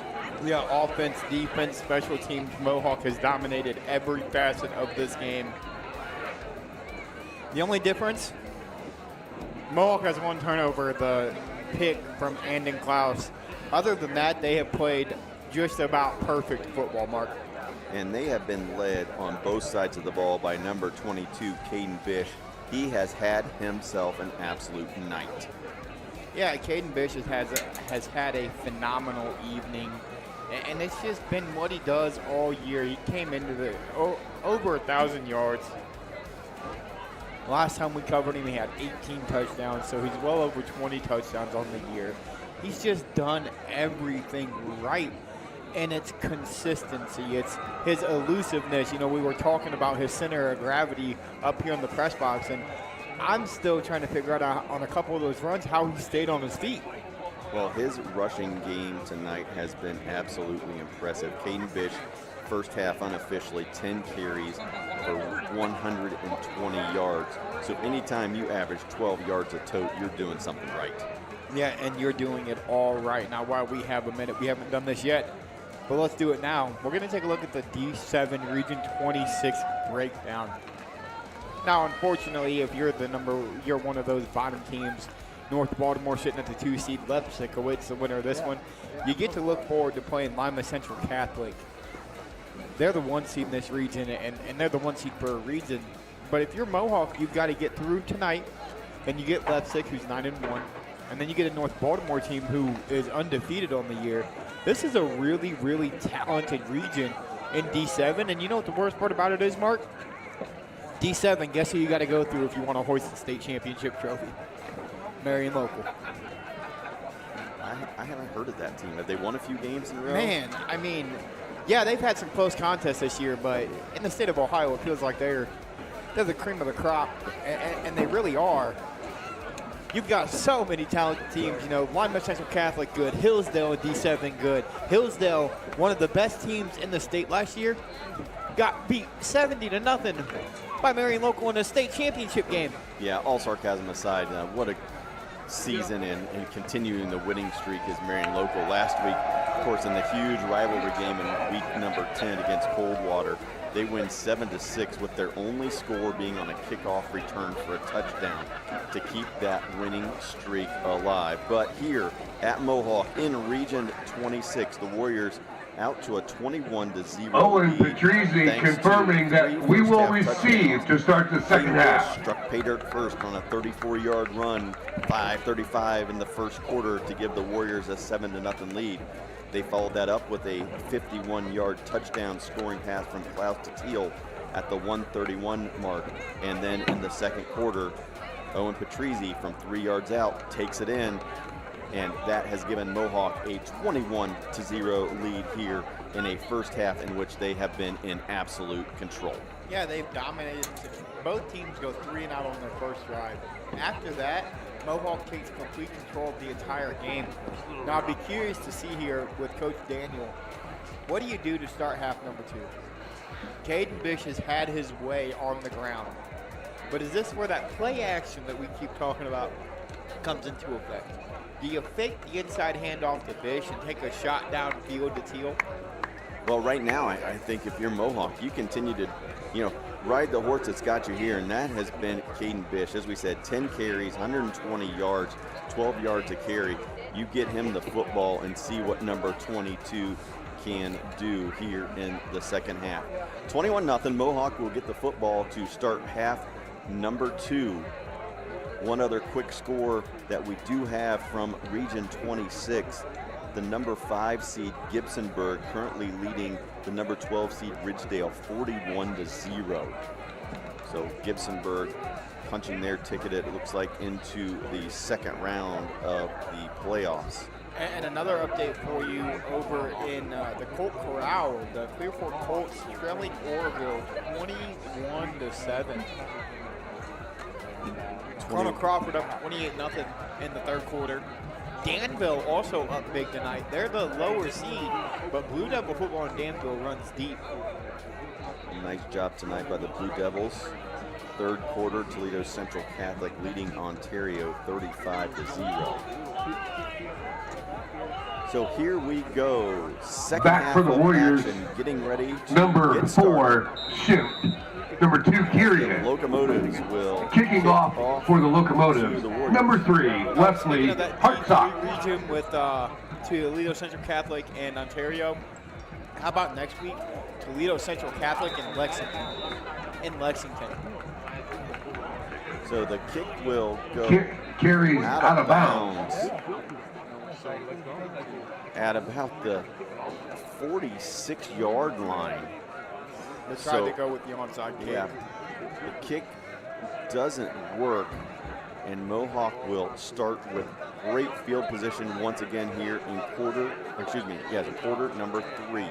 That's the last thing you want to do if you're on the other side, Coach Robinson and the Locomotives.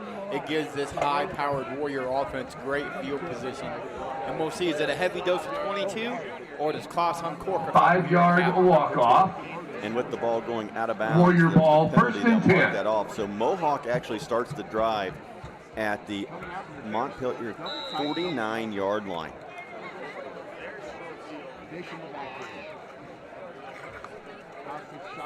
Handoff, Bish, right side. He has had room there all night. He breaks through.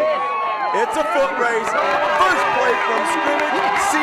Just with the carry and touchdown, Mohawk. His night continues. 49 yards to pay dirt. And just like that, the Warriors strike quick. It's great blocking. It's line of scrimmage domination, and it's patience by 22 to get himself in the end zone. That right side has been money all night long for this Mohawk rushing attack, and Bish takes it to the house. And like you said, why throw it when 22's on the roster? Patrizzi to Kirian to Patrizzi. The extra point is good. Warriors putting on a show. Avita Home Health and Hospice is locally owned, locally managed. Ladies and gentlemen, we never call their number, but that offensive line just did a great job. Let's give that O-line a big round of applause. Community and has practiced in the service for over the last 10 years. When you call in, you're getting a local person. The nurses that you talk to all live, work, and recreate in your community. I mean, I've been doing this for 16 years, and I've taken care of 3 generations of some families. We're the hometown people.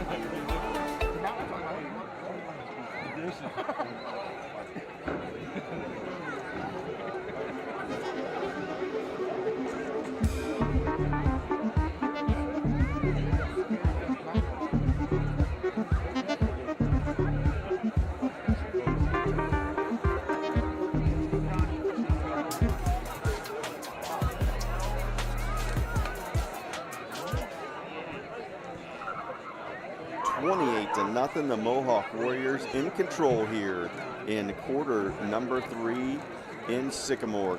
Caden Bish takes the first play. Back to from scrimmage, receive, 49 number yards. 6, Meek, Gets and number his 21, second touchdown Guilford. of the night. Warriors lead 28-0. Teeing up the ball for the Warriors, number 26, Aiden Patrizi. How about, normally we're into fourth quarter action, asking the fans out there, which plenty of you out there watching tonight live and free, about 150 of you.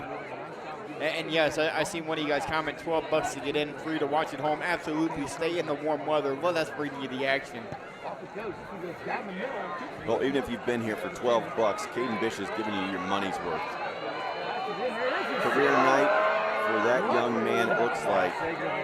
Montpelier trying to return it. Great job on the return. Just refused to go down. Guilford returns the kickoff. But Caden Bish, 11 carries. Patrizi with the takedown. 9 yards rushing. 2 touchdowns, and how about the 69-yard or 64-yard touchdown reception that he had that got called back at the start of the second quarter? So the Locos take over on First the down 28-yard line. for First Montpelier. Points have to happen for the Locomotives on this drive. Yes, if they don't get points, this one may be in the books.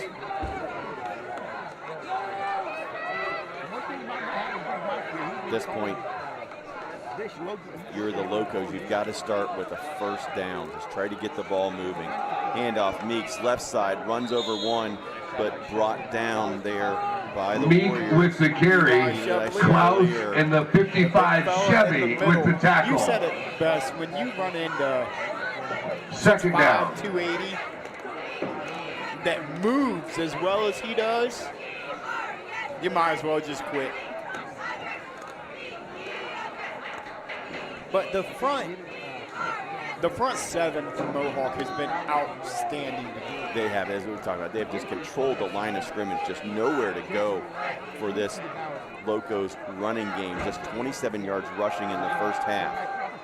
Looking deep, has a man, and going to be picked off.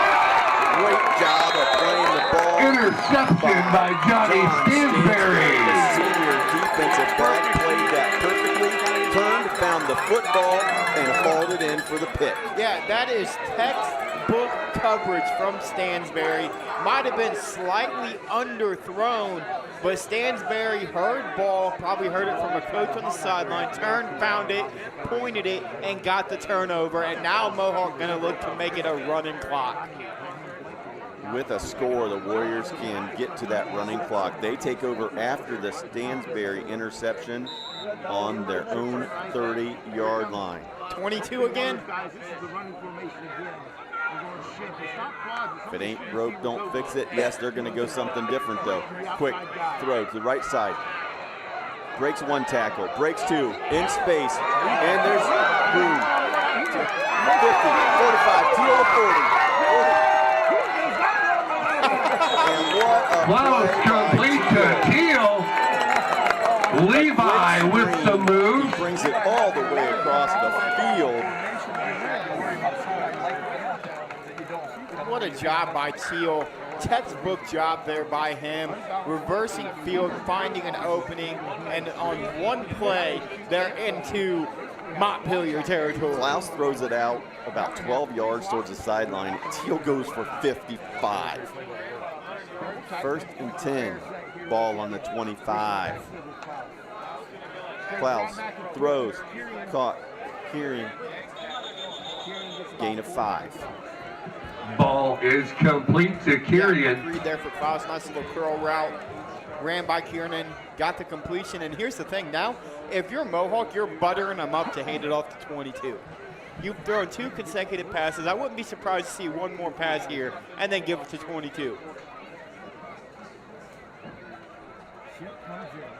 Just over 10 minutes to go. Warriors looking to extend the lead to 30 plus.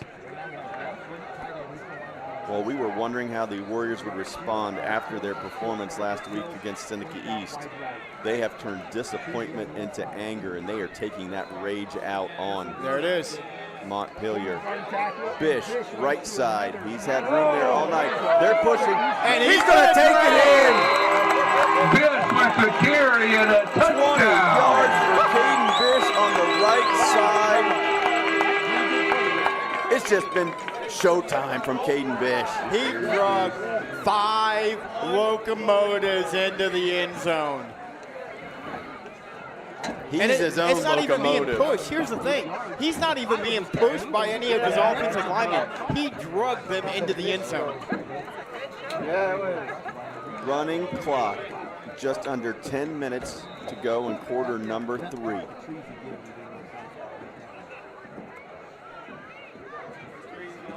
Treasy, kick up, and he's perfect Patrizi again. kick is good. Treasy 5 for 5 on extra points, and Mohawk extends the lead to 35-0. Hey, we got an opportunity here to recognize that chain gang over there. Those guys get it right every time. Let's give them a big round of applause. Are members of the local community. Our medical director is a member of our local community and has practiced in Bucyrus for over the last 10 years. When you call in, you're getting a local person. The nurses that you talk to all live, work, and recreate in your community. I mean, I've been doing this for 16 years and I've taken care of 3 generations of some families. We're the hometown people.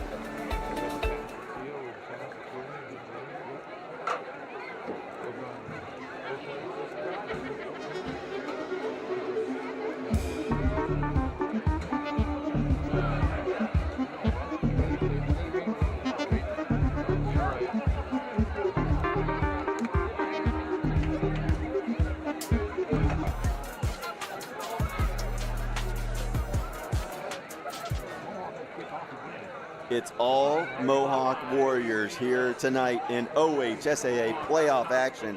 Division 7, Region 26. This first round matchup between Mohawk and Montpelier has been all Warriors. Currently 35-0 for the homestanding Warriors. And it's been all Caden Bish. 2 Once again, touchdowns Meek here in the and second Guilford half. back. 3 And once on again, the evening Aiden mark. Unofficially Patrizi to kick. 189 yards on 12 carries by Bish. Great kick from Patrizi again. Here comes that coverage. Caught at the 10, brings it out. Nice return over the 30-yard line. Guilford returns the kick. Nice tackle, Jet Lacer. Jet Lacer makes the stop. And the First clock down, will continue Montpelier. to move here in quarter number 3. Unless Montpelier can put up some points, it's going to be a quick second half, Mark. Well, Montpelier came in 6-4. Just their 5th playoff appearance in school history. You go back 1973, 1992, 1993, 2023, and here in 2025. The Locos have made the playoffs, but it looks like their stay in the 2025 playoffs is going to be a short one. Handoff, Meek, left side, flag comes out, probably going to be a hold. But again, met by 4 Warriors. Carry by Meek. Flag on the play.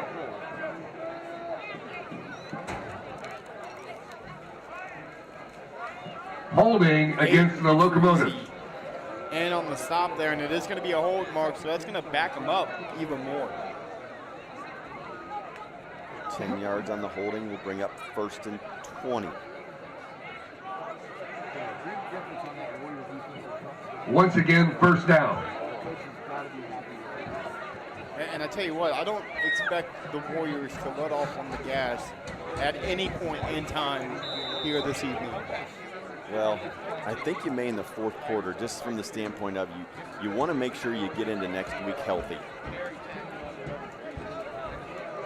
But with this running clock, things are going to go quick. Possessions will be at a premium here as long as that clock continues to roll here in Sycamore. Handoff, left side, Meek. Not a lot there. And right now, it just looks like the Locos down 35-0. Meek with the carry. Confidence in their passing game. Patrizi with the tackle. Second down. Gain of 3.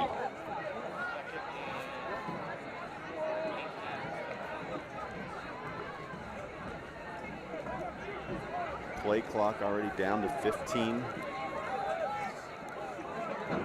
as they get to the line of scrimmage. 2nd and 17.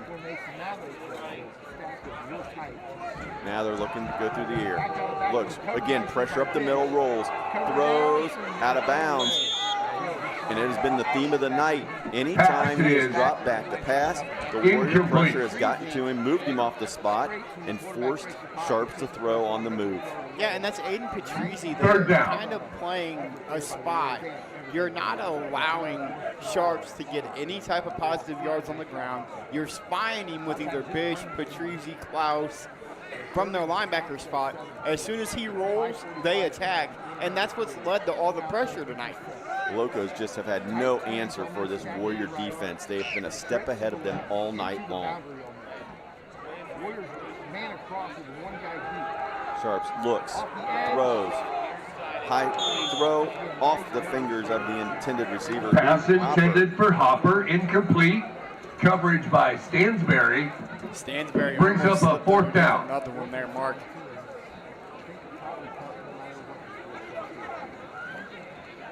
Sharps now 9 of 19 on the night. 75 yards, 1 interception. Locos drop back, looking to kick it away. Teal back to return for Mohawk. Low punt, hits at the 45. And they're just going to let that roll, and it will roll dead at the 34-yard line. Punt is down at the 35-yard line. And here comes that Mohawk offense.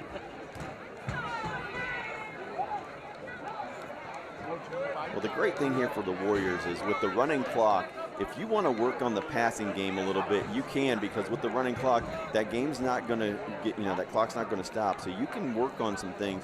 If the ball falls incomplete, the clock's still going to roll.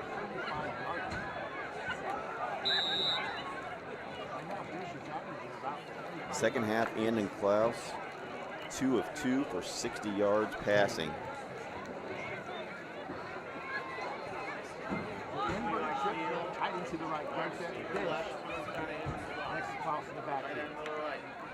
Klaus drops, looks, over the middle, caught at the 45, 40, 35, Teal out to the 30. He's on his feet, and he is going to go down the sideline and stays in, still stays in, and finally steps out of bounds. Klaus's pass complete to just Teal. Outside the 10-yard line. Tackled by Hawkins. 55-yarder. We talk about Caden Bish, but how about Levi Teal is now at 3 receptions. First down, over Mohawk. 50 yards and a touchdown. Yeah, 51-yarder and a pair of 55-yarders here in the second half.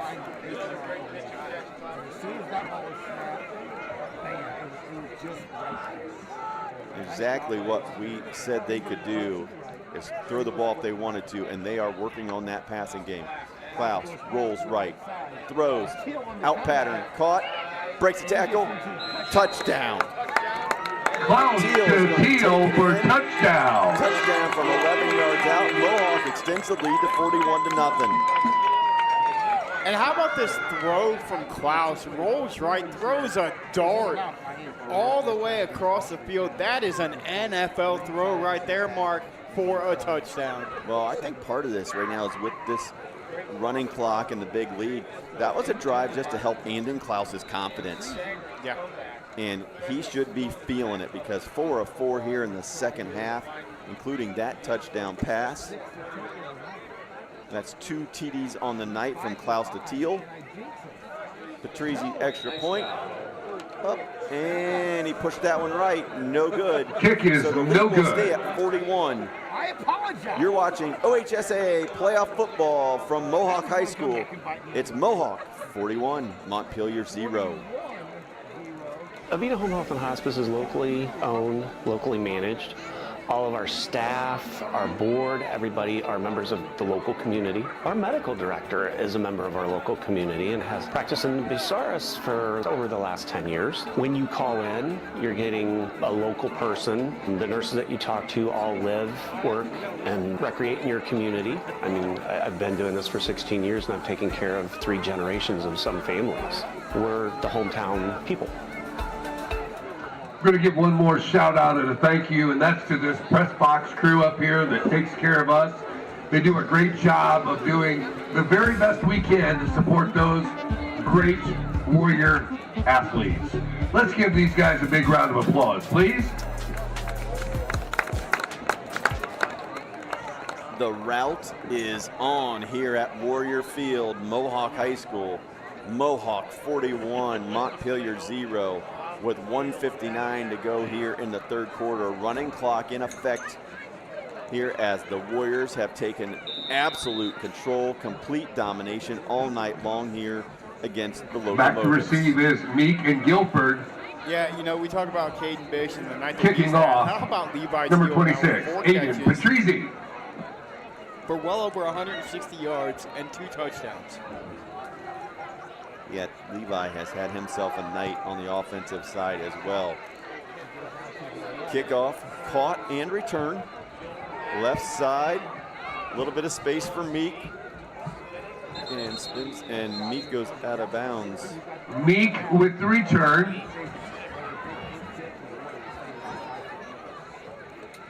Leith and Patrizzi with the tackle. And now if you're the Locomotives, you're just trying to build something on this game for next season. Try to put points on the board, get away from that goose egg. Give yourself first down, Locomotives. To coming into next year and this playoff appearance. Ball on the 28-yard line. Locomotives facing a 41-0 deficit and a 2-hour drive home. Tough Friday night so far for this Locomotive squad. Came in feeling good, 6-4 on the season. Things just have not went their way tonight against this outstanding Mohawk squad. Again, under pressure, flushed right, looks, throws, and again, just throws it out of bounds. Sharp's pass is incomplete. Sharps has just had no time tonight to look through his reads and see if he can get anyone open.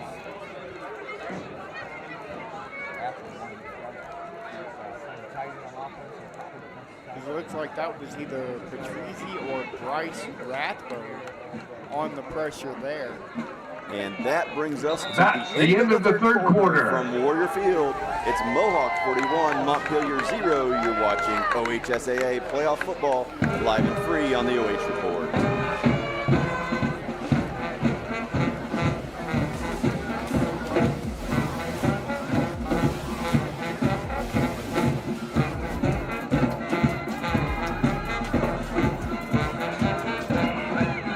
Our staff would even notice that we switched cleaning companies, but they did right away. They noticed that the office was cleaner, that things were bright, more vibrant, and that created a more positive working environment for us.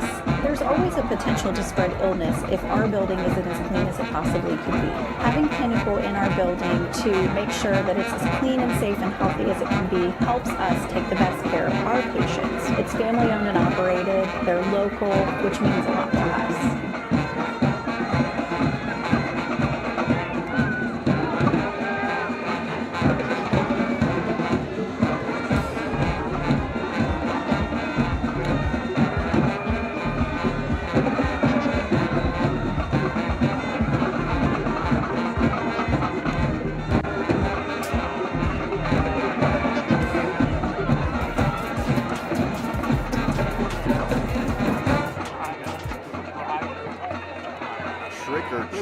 And it has been nothing but treats for the Mohawk Warriors. First round of the OHSAA playoffs underway tonight, and we have a running clock here in Mohawk. Warriors leading 41-0 over Montpelier. Second and 10 for the Locos. Quick toss outside to Meek. He has blockers, gets to the right side, and going to be pushed out of bounds after a nice gain on second down. Yeah, big gain there for the Locomotives. One of their bigger plays of the evening. Patrizi and Schimpf with the tackle. I'm going to go ahead and thank all of our sponsors this evening. Klaus Construction Corp. Yanich, Second down. Oral Surgery and Dental Implants, Smith Security Pro, and I'm sorry, third down. And the Ohio State University Marion, along with Avita Home Health and Hospice and Pinnacle Builders. We spoke in the first half of Meek's average yards per carry at almost 7 a carry. Tonight, he has been held in check by this Warriors defense, just a little over 2 yards a carry on the night for Meek. Quick throw over the middle, caught, first down. Nice play there by pass the senior complete to Hartsock. He's going to hit his favorite target, Hartsock. Patrizi and Schimpf with the tackle. First down, Montpelier. For Montpelier.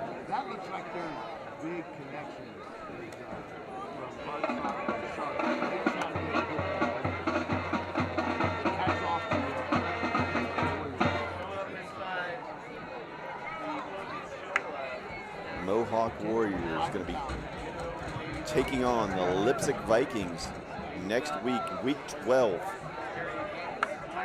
of the playoffs. Yeah, a little bit of road trip there for Mohawk going to Leipzig.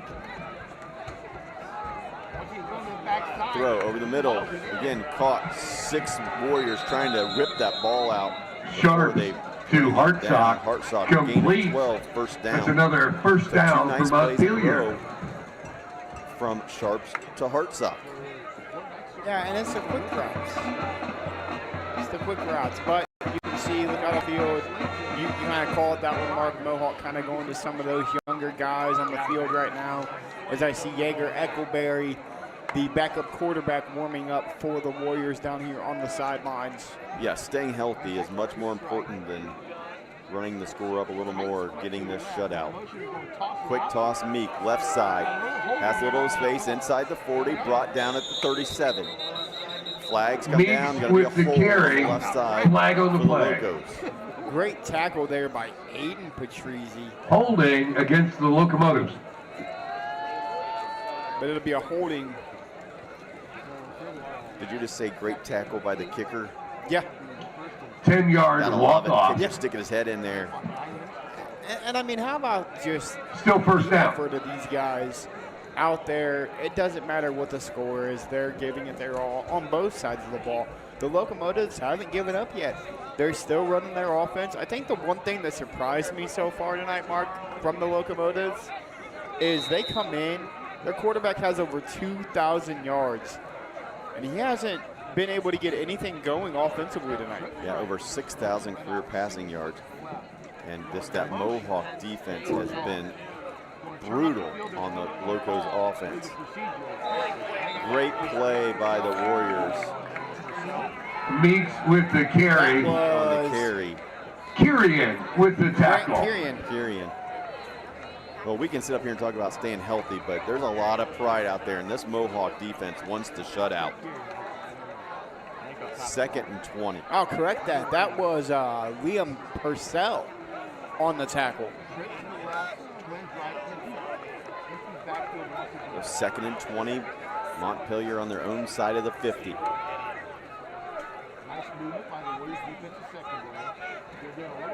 Sharps just looking to have some success here, build on those last few passes over the middle. Quick out route. Meek, right side. He'll get part of that Sharps back. pass is complete to Lyons. So they'll get the penalty. Keel with the tackle. That'll bring up 3rd and about 8. Third down.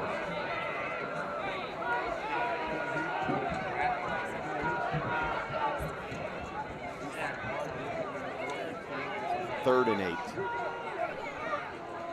Locos trying to get the goose egg off the scoreboard here in the 4th quarter.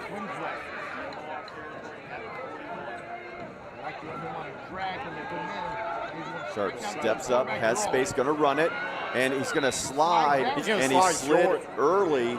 Yeah, Sharps 2 yards with the short, carry. putting his head down. He went into the slide, and that's going to leave him short, 4th and about 2. It's 4th down. For Sharps.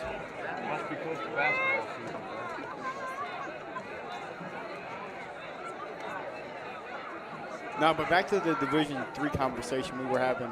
Toledo Central Catholic, a D3 power in Ohio, now gets to go to Lexington next week to face a very talented Lexington Minutemen. Well, I had somebody ask me, he's like, how is Toledo Central Catholic such a low seed? Well, if you look at who they play out in that Detroit City League, and they play some of those teams that are known basically Sharps with the keeper.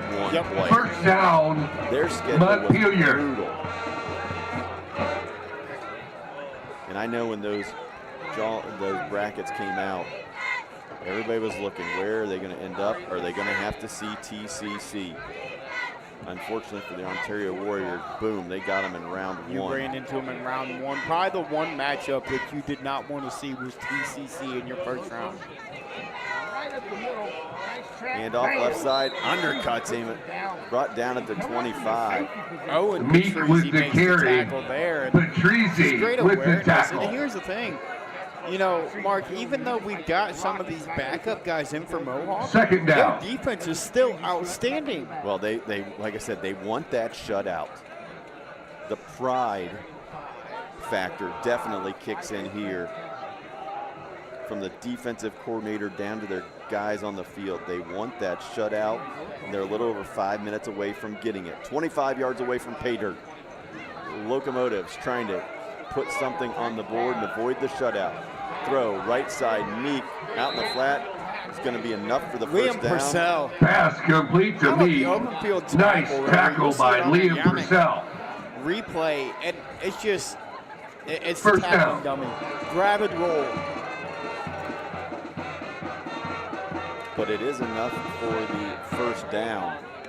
So they are in the red zone, 1st and 10 at the Mohawk 18. Deepest drive of the night for the Locos. One more score update. Carey up 9-7 currently. Tight one up at Carey.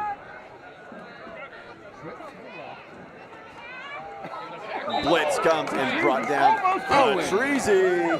Meek with the carry. Patrizi with the tackle. Gap like a rocket. He was there in a hurry. Another negative play. Second down. Yardage on the play. It's like he knew the snap count.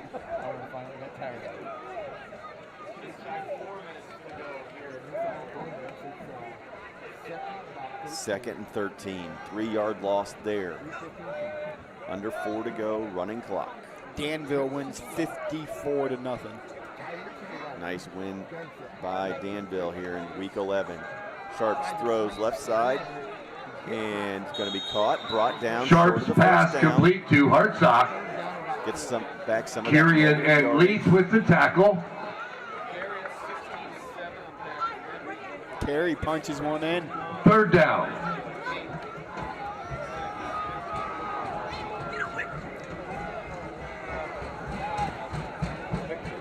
Here, it's just a matter of what the final score is going to be. Mohawk leading 41-0.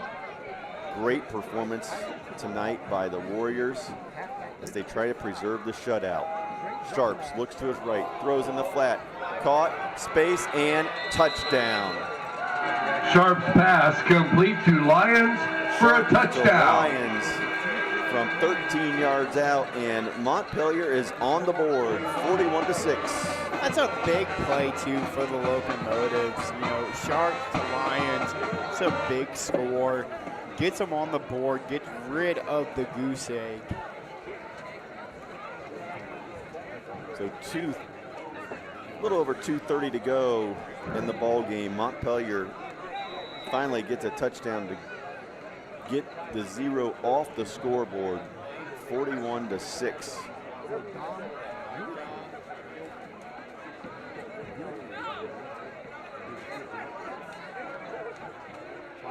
Snap back, kick is up, and no good. Guilford kick is no good. Left. So it will remain 41-6 here at Mohawk High School. Running clock, it's kind of going to push us to right around 150 on the kickoff. But on to some other scores, you know, it's kind of went as Warrior expected. fans, this is the last time we can do this here at Warrior Field this year. Let's show some appreciation to Coach Daniel, his staff, and your Mohawk Warriors. Let's give them a big round of applause. The other scores, Corville leads Clearfork 35-21. Buckeye Valley beating the Athens Joe Burrow Bulldogs 35-13. Buckeye Valley, one of those sneaky teams, man. Buckeye Valley's a sneaky team. That running clock made that second half go very quickly. Toledo Central Catholic wins 35-0 over Ontario. Gibsonburg 61-8 over Ridgedale. Great for the Rockets to make the postseason this year. Knew that was going to be a tough task ahead of them tonight. Yeah. So under 2 to go here. Warrior Field. It's been all Mohawk tonight. Whatever the Warriors wanted to do, they seemingly were able to do it tonight. Great defensive performance, shutting out the Montpelier Locos until just a minute ago when the Locos struck with a 13-yard touchdown pass. Hartsock to kick off. Mohawk offense has been doing anything they want. Ball comes loose on the onside kick, but then quickly recovered. Aiden Patrizzi to cover the kickoff. Start on the 41-yard line. How about the kicker recovering the onside kick? On the hands team. So the clock continues to run here as Mohawk will come out on the field for just their 4th offensive possession of the second half. Look for the Warriors to just simply go into victory formation, take a knee, kneel this one out, and get to the locker room as victors in week number 11. I tell you what, I'm just going to throw this out there, Mark. We do have to have an MVP conversation. Caden Bish had a game, but Levi Teal didn't have too bad of a night either. Well, you could also look at about 5 or 6 of those Klaus guys on the down line. the ball. Man, those offensive and defensive line were great tonight for the Warriors. Carey up 16-7. Most recent update we got, Mike Mason. Wendell Fry, we love doing it. Bill Wise, thank you so much for the shout out over on Facebook. We appreciate all you guys for watching. And then Klaus takes it. Once again, a knee by Klaus. And that is going to be the final snap of the game. So week 1 of the OHSAA playoffs, the first round from Mohawk High School. It is in the books. Domination was the name of it tonight. Mohawk wins 41-6 over Montpelier. The Warriors will advance to week number 12 when they take on the Leipzig Vikings after, as we said, a dominating performance tonight. Clock strikes 0. That will wrap it up here at Mohawk. We will be back for MVP, interview, and stats and more. You're watching OHSAA Playoff Football live and free, brought to you by all our great sponsors live here on the OH Report.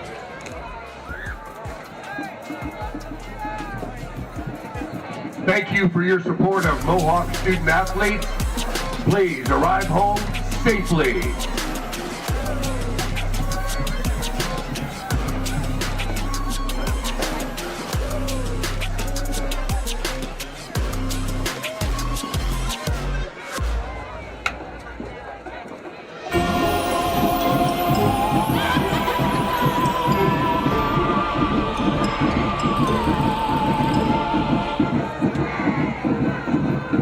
Looking for the best high school sports coverage in Ohio? You found it right here.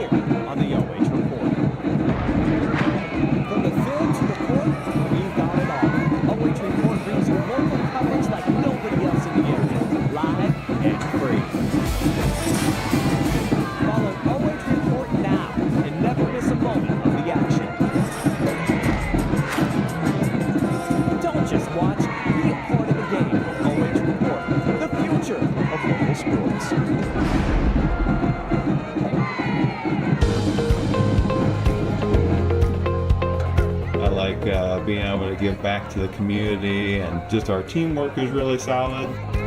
It makes it an incredible place to work because a lot of people enjoy what they're doing and want to help out. You get to learn every day. You get to meet very unique people. I get to interact with everyone from the clinical staff to the administrative staff. Everyone has something to offer. It's kind of like a million puzzle pieces coming together to make one large, beautiful piece.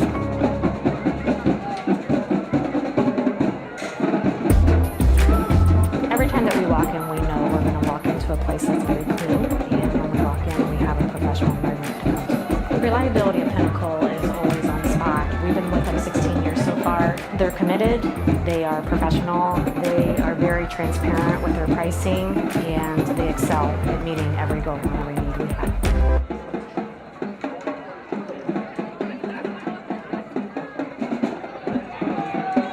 Take a look at all the action from Friday Night Football right here in North Central Ohio with great analysis, highlights, coach interviews, and so much more. Every single Friday night right here on the OH.REPORT.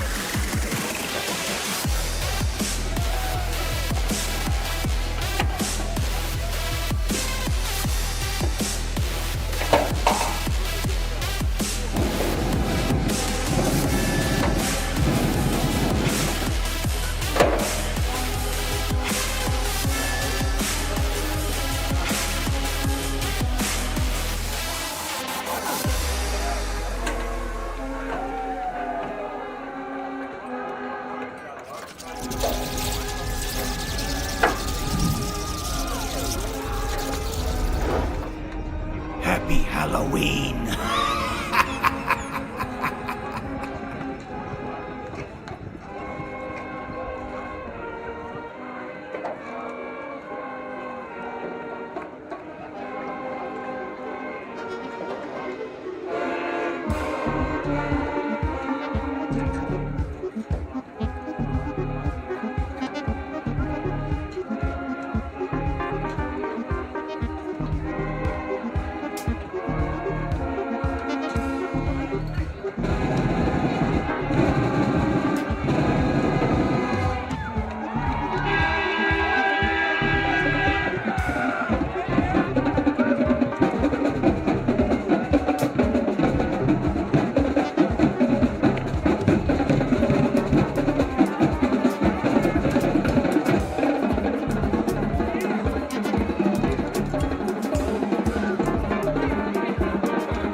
Have an announcement. If you've lost a brown wallet and can describe it, one of our deputy sheriffs has it in the press box.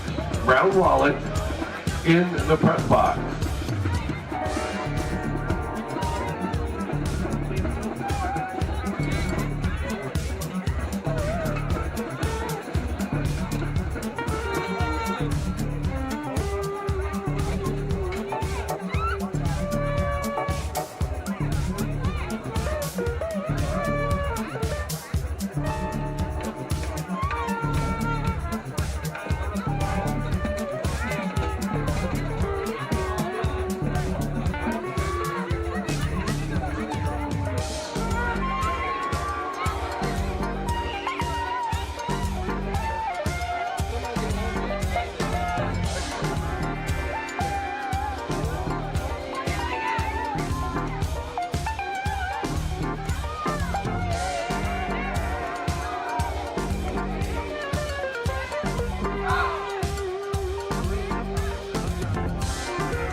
But what was that, Josh, before I did?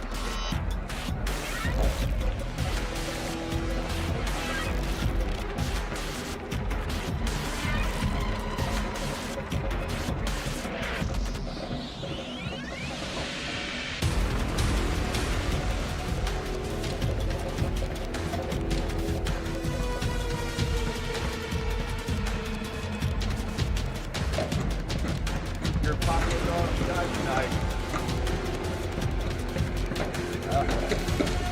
See, now you get to go to the OH.REPORT and all that good stuff. Good job tonight. Congratulations. Probably like they told you. I'm not going to be the shot. You're just going to look at the game. I don't need it. We're good.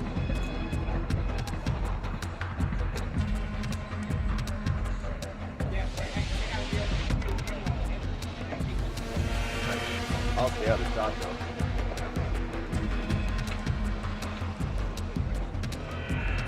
Check, can you hear me? We're ready. Yep, I can hear you. We're good.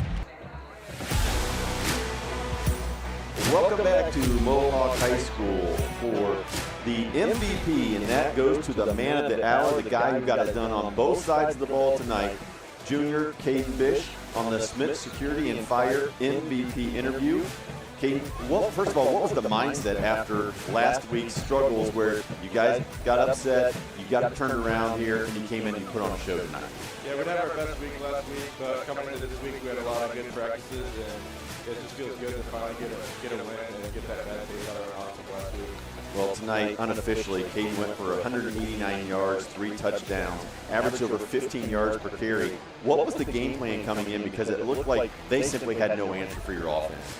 Yeah, the game plan was to start running the ball, and then once they load the box, to start throwing it, and I think we flipped our game plan pretty good. And especially on that right side, you did a really good job of reading your block, but that right side got some great movement, a couple of big runs for you. What were you seeing out there from that offensive line of yours? We have a really good offensive line. They lay some good blocks, so does our tight ends and wings, and they do a great job. It's easy running behind them when they open up big holes like that. Well, you guys made it look easy tonight, and then flipping to the other side, of course, just the defensive pressure. It seemed like you lived in the backfield. Did you guys see that on tape? You thought you could get pressure on the quarterback? Yeah, we knew bringing pressure would be a weakness for them, and if we got their backfield, they wouldn't be able to start anything on offense. It would be pretty easy for us to do. Well, you definitely made it easy tonight. Warriors roll tonight over Montpelier, winning 41-6. Now, moving on, week 11, you got the first one tonight, but now you will be taking on a Lipstick team. What's it going to take for this squad to keep winning here in the playoffs? Well, we need to keep our heads right. Don't get too high, don't get too low. Need a good week of practice and just prepare right.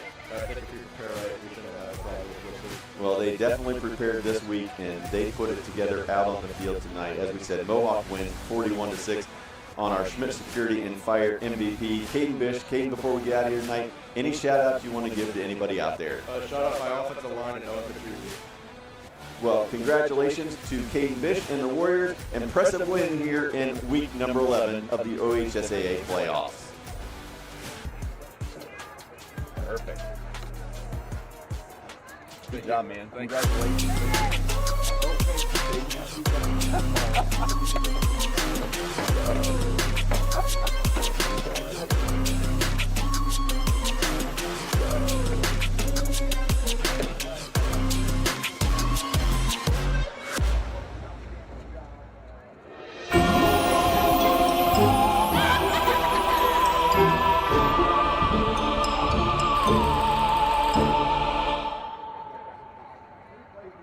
Looking for the best high school sports coverage in Ohio? You found it right here on the OH Report. From the field to the court, we've got it all. OH Report brings you local coverage like nobody else in the area, live and free. Follow OH Report now and never miss a moment of the action.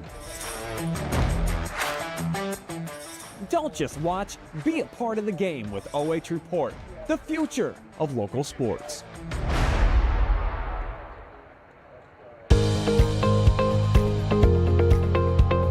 I like being able to give back to the community, and just our teamwork is really solid. It makes it an incredible place to work because a lot of people enjoy what they're doing and want to help out.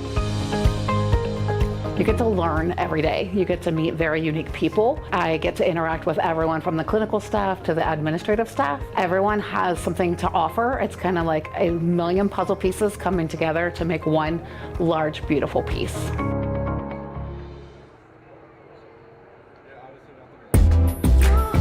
Every time that we walk in, we know we're going to walk into a place that's very clean, and when we walk in, we have a professional environment to come to.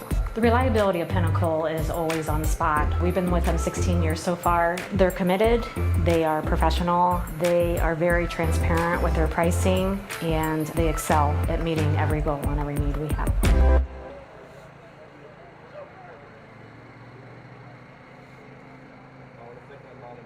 Take a look at all the action from Friday night football right here in North Central Ohio with great analysis, highlights, coach interviews, and so much more every single Friday night right here on the OH Report.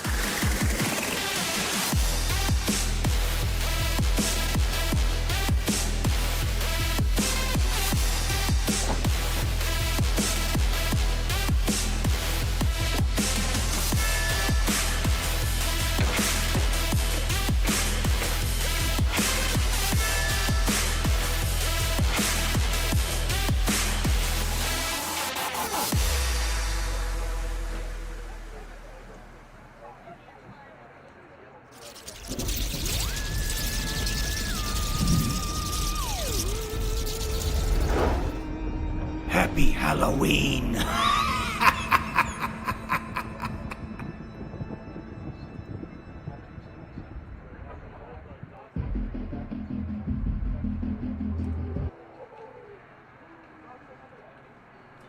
Welcome back to Mohawk High School for the Yanich post-game show. The Warriors completely control this one from the start, and they win over the Montpelier Locomotives 41-6. What a great performance tonight on both sides of the ball and special teams by the Warriors. Yeah, Mohawk bounces back after a tough loss in Week 10 to dominate in Week 1 of the playoffs and really look forward to Week 12 next week going on the road. A great opportunity to pull off an upset and really keep this momentum moving forward, something that we really thought they were going to establish after the overtime win at Cary. Well, that is so critical at this time of the year, and we did. We thought they had such great momentum after the win at Cary. It got stopped a little bit last week with that loss to Seneca East, but they regained it tonight. They got their mojo back, and they did work on both sides of the ball, absolutely dominating this Locos team. Yeah, they give up under 175 yards of offense tonight, only 47 yards rushing, and only allow 10 first downs. And how about a clean second half? No penalties called on Mohawk in half number 2. And for a team that put up 41 points, only 11 first downs, they had numerous big plays, and that's why they are so dangerous. They did multiple 55-yard pass completions. Caden Bish, of course, went for over 180 yards, 3 touchdowns, the big plays in the passing game, big plays on the ground, and then that defense, especially the defensive line front 7, was just relentless tonight, all night long against this high-powered Loco offense. So that'll do it, unfortunately, for the Locomotives. They'll finish their season at 6-5. Mohawk moves to 9-2. They move on the road next week. They'll go face a very, very talented Lipstick squad and look to move on in week number 13. Mark, final thoughts on the evening? Well, just an outstanding performance from start to finish by the Warriors. Extremely impressed that they were able to get their focus back after that tough loss last week, and they took out their frustrations tonight on this Montpelier squad. So as you said, Mohawk improves to 9-2. They move on in the OHSAA playoffs. Division 7, Region 26, they will go into Week 12 where they will take on the Lipstick Vikings next week. For Josh Banks, I am Mark Bollinger. Special thanks to everybody here at Mohawk High School for their hospitality. Special thanks to all of our sponsors. And most of all, special thanks to all of you for tuning in. Again, for Josh Banks, I'm Mark Bollinger. You've been watching Friday Night Football live and free on the OH Report.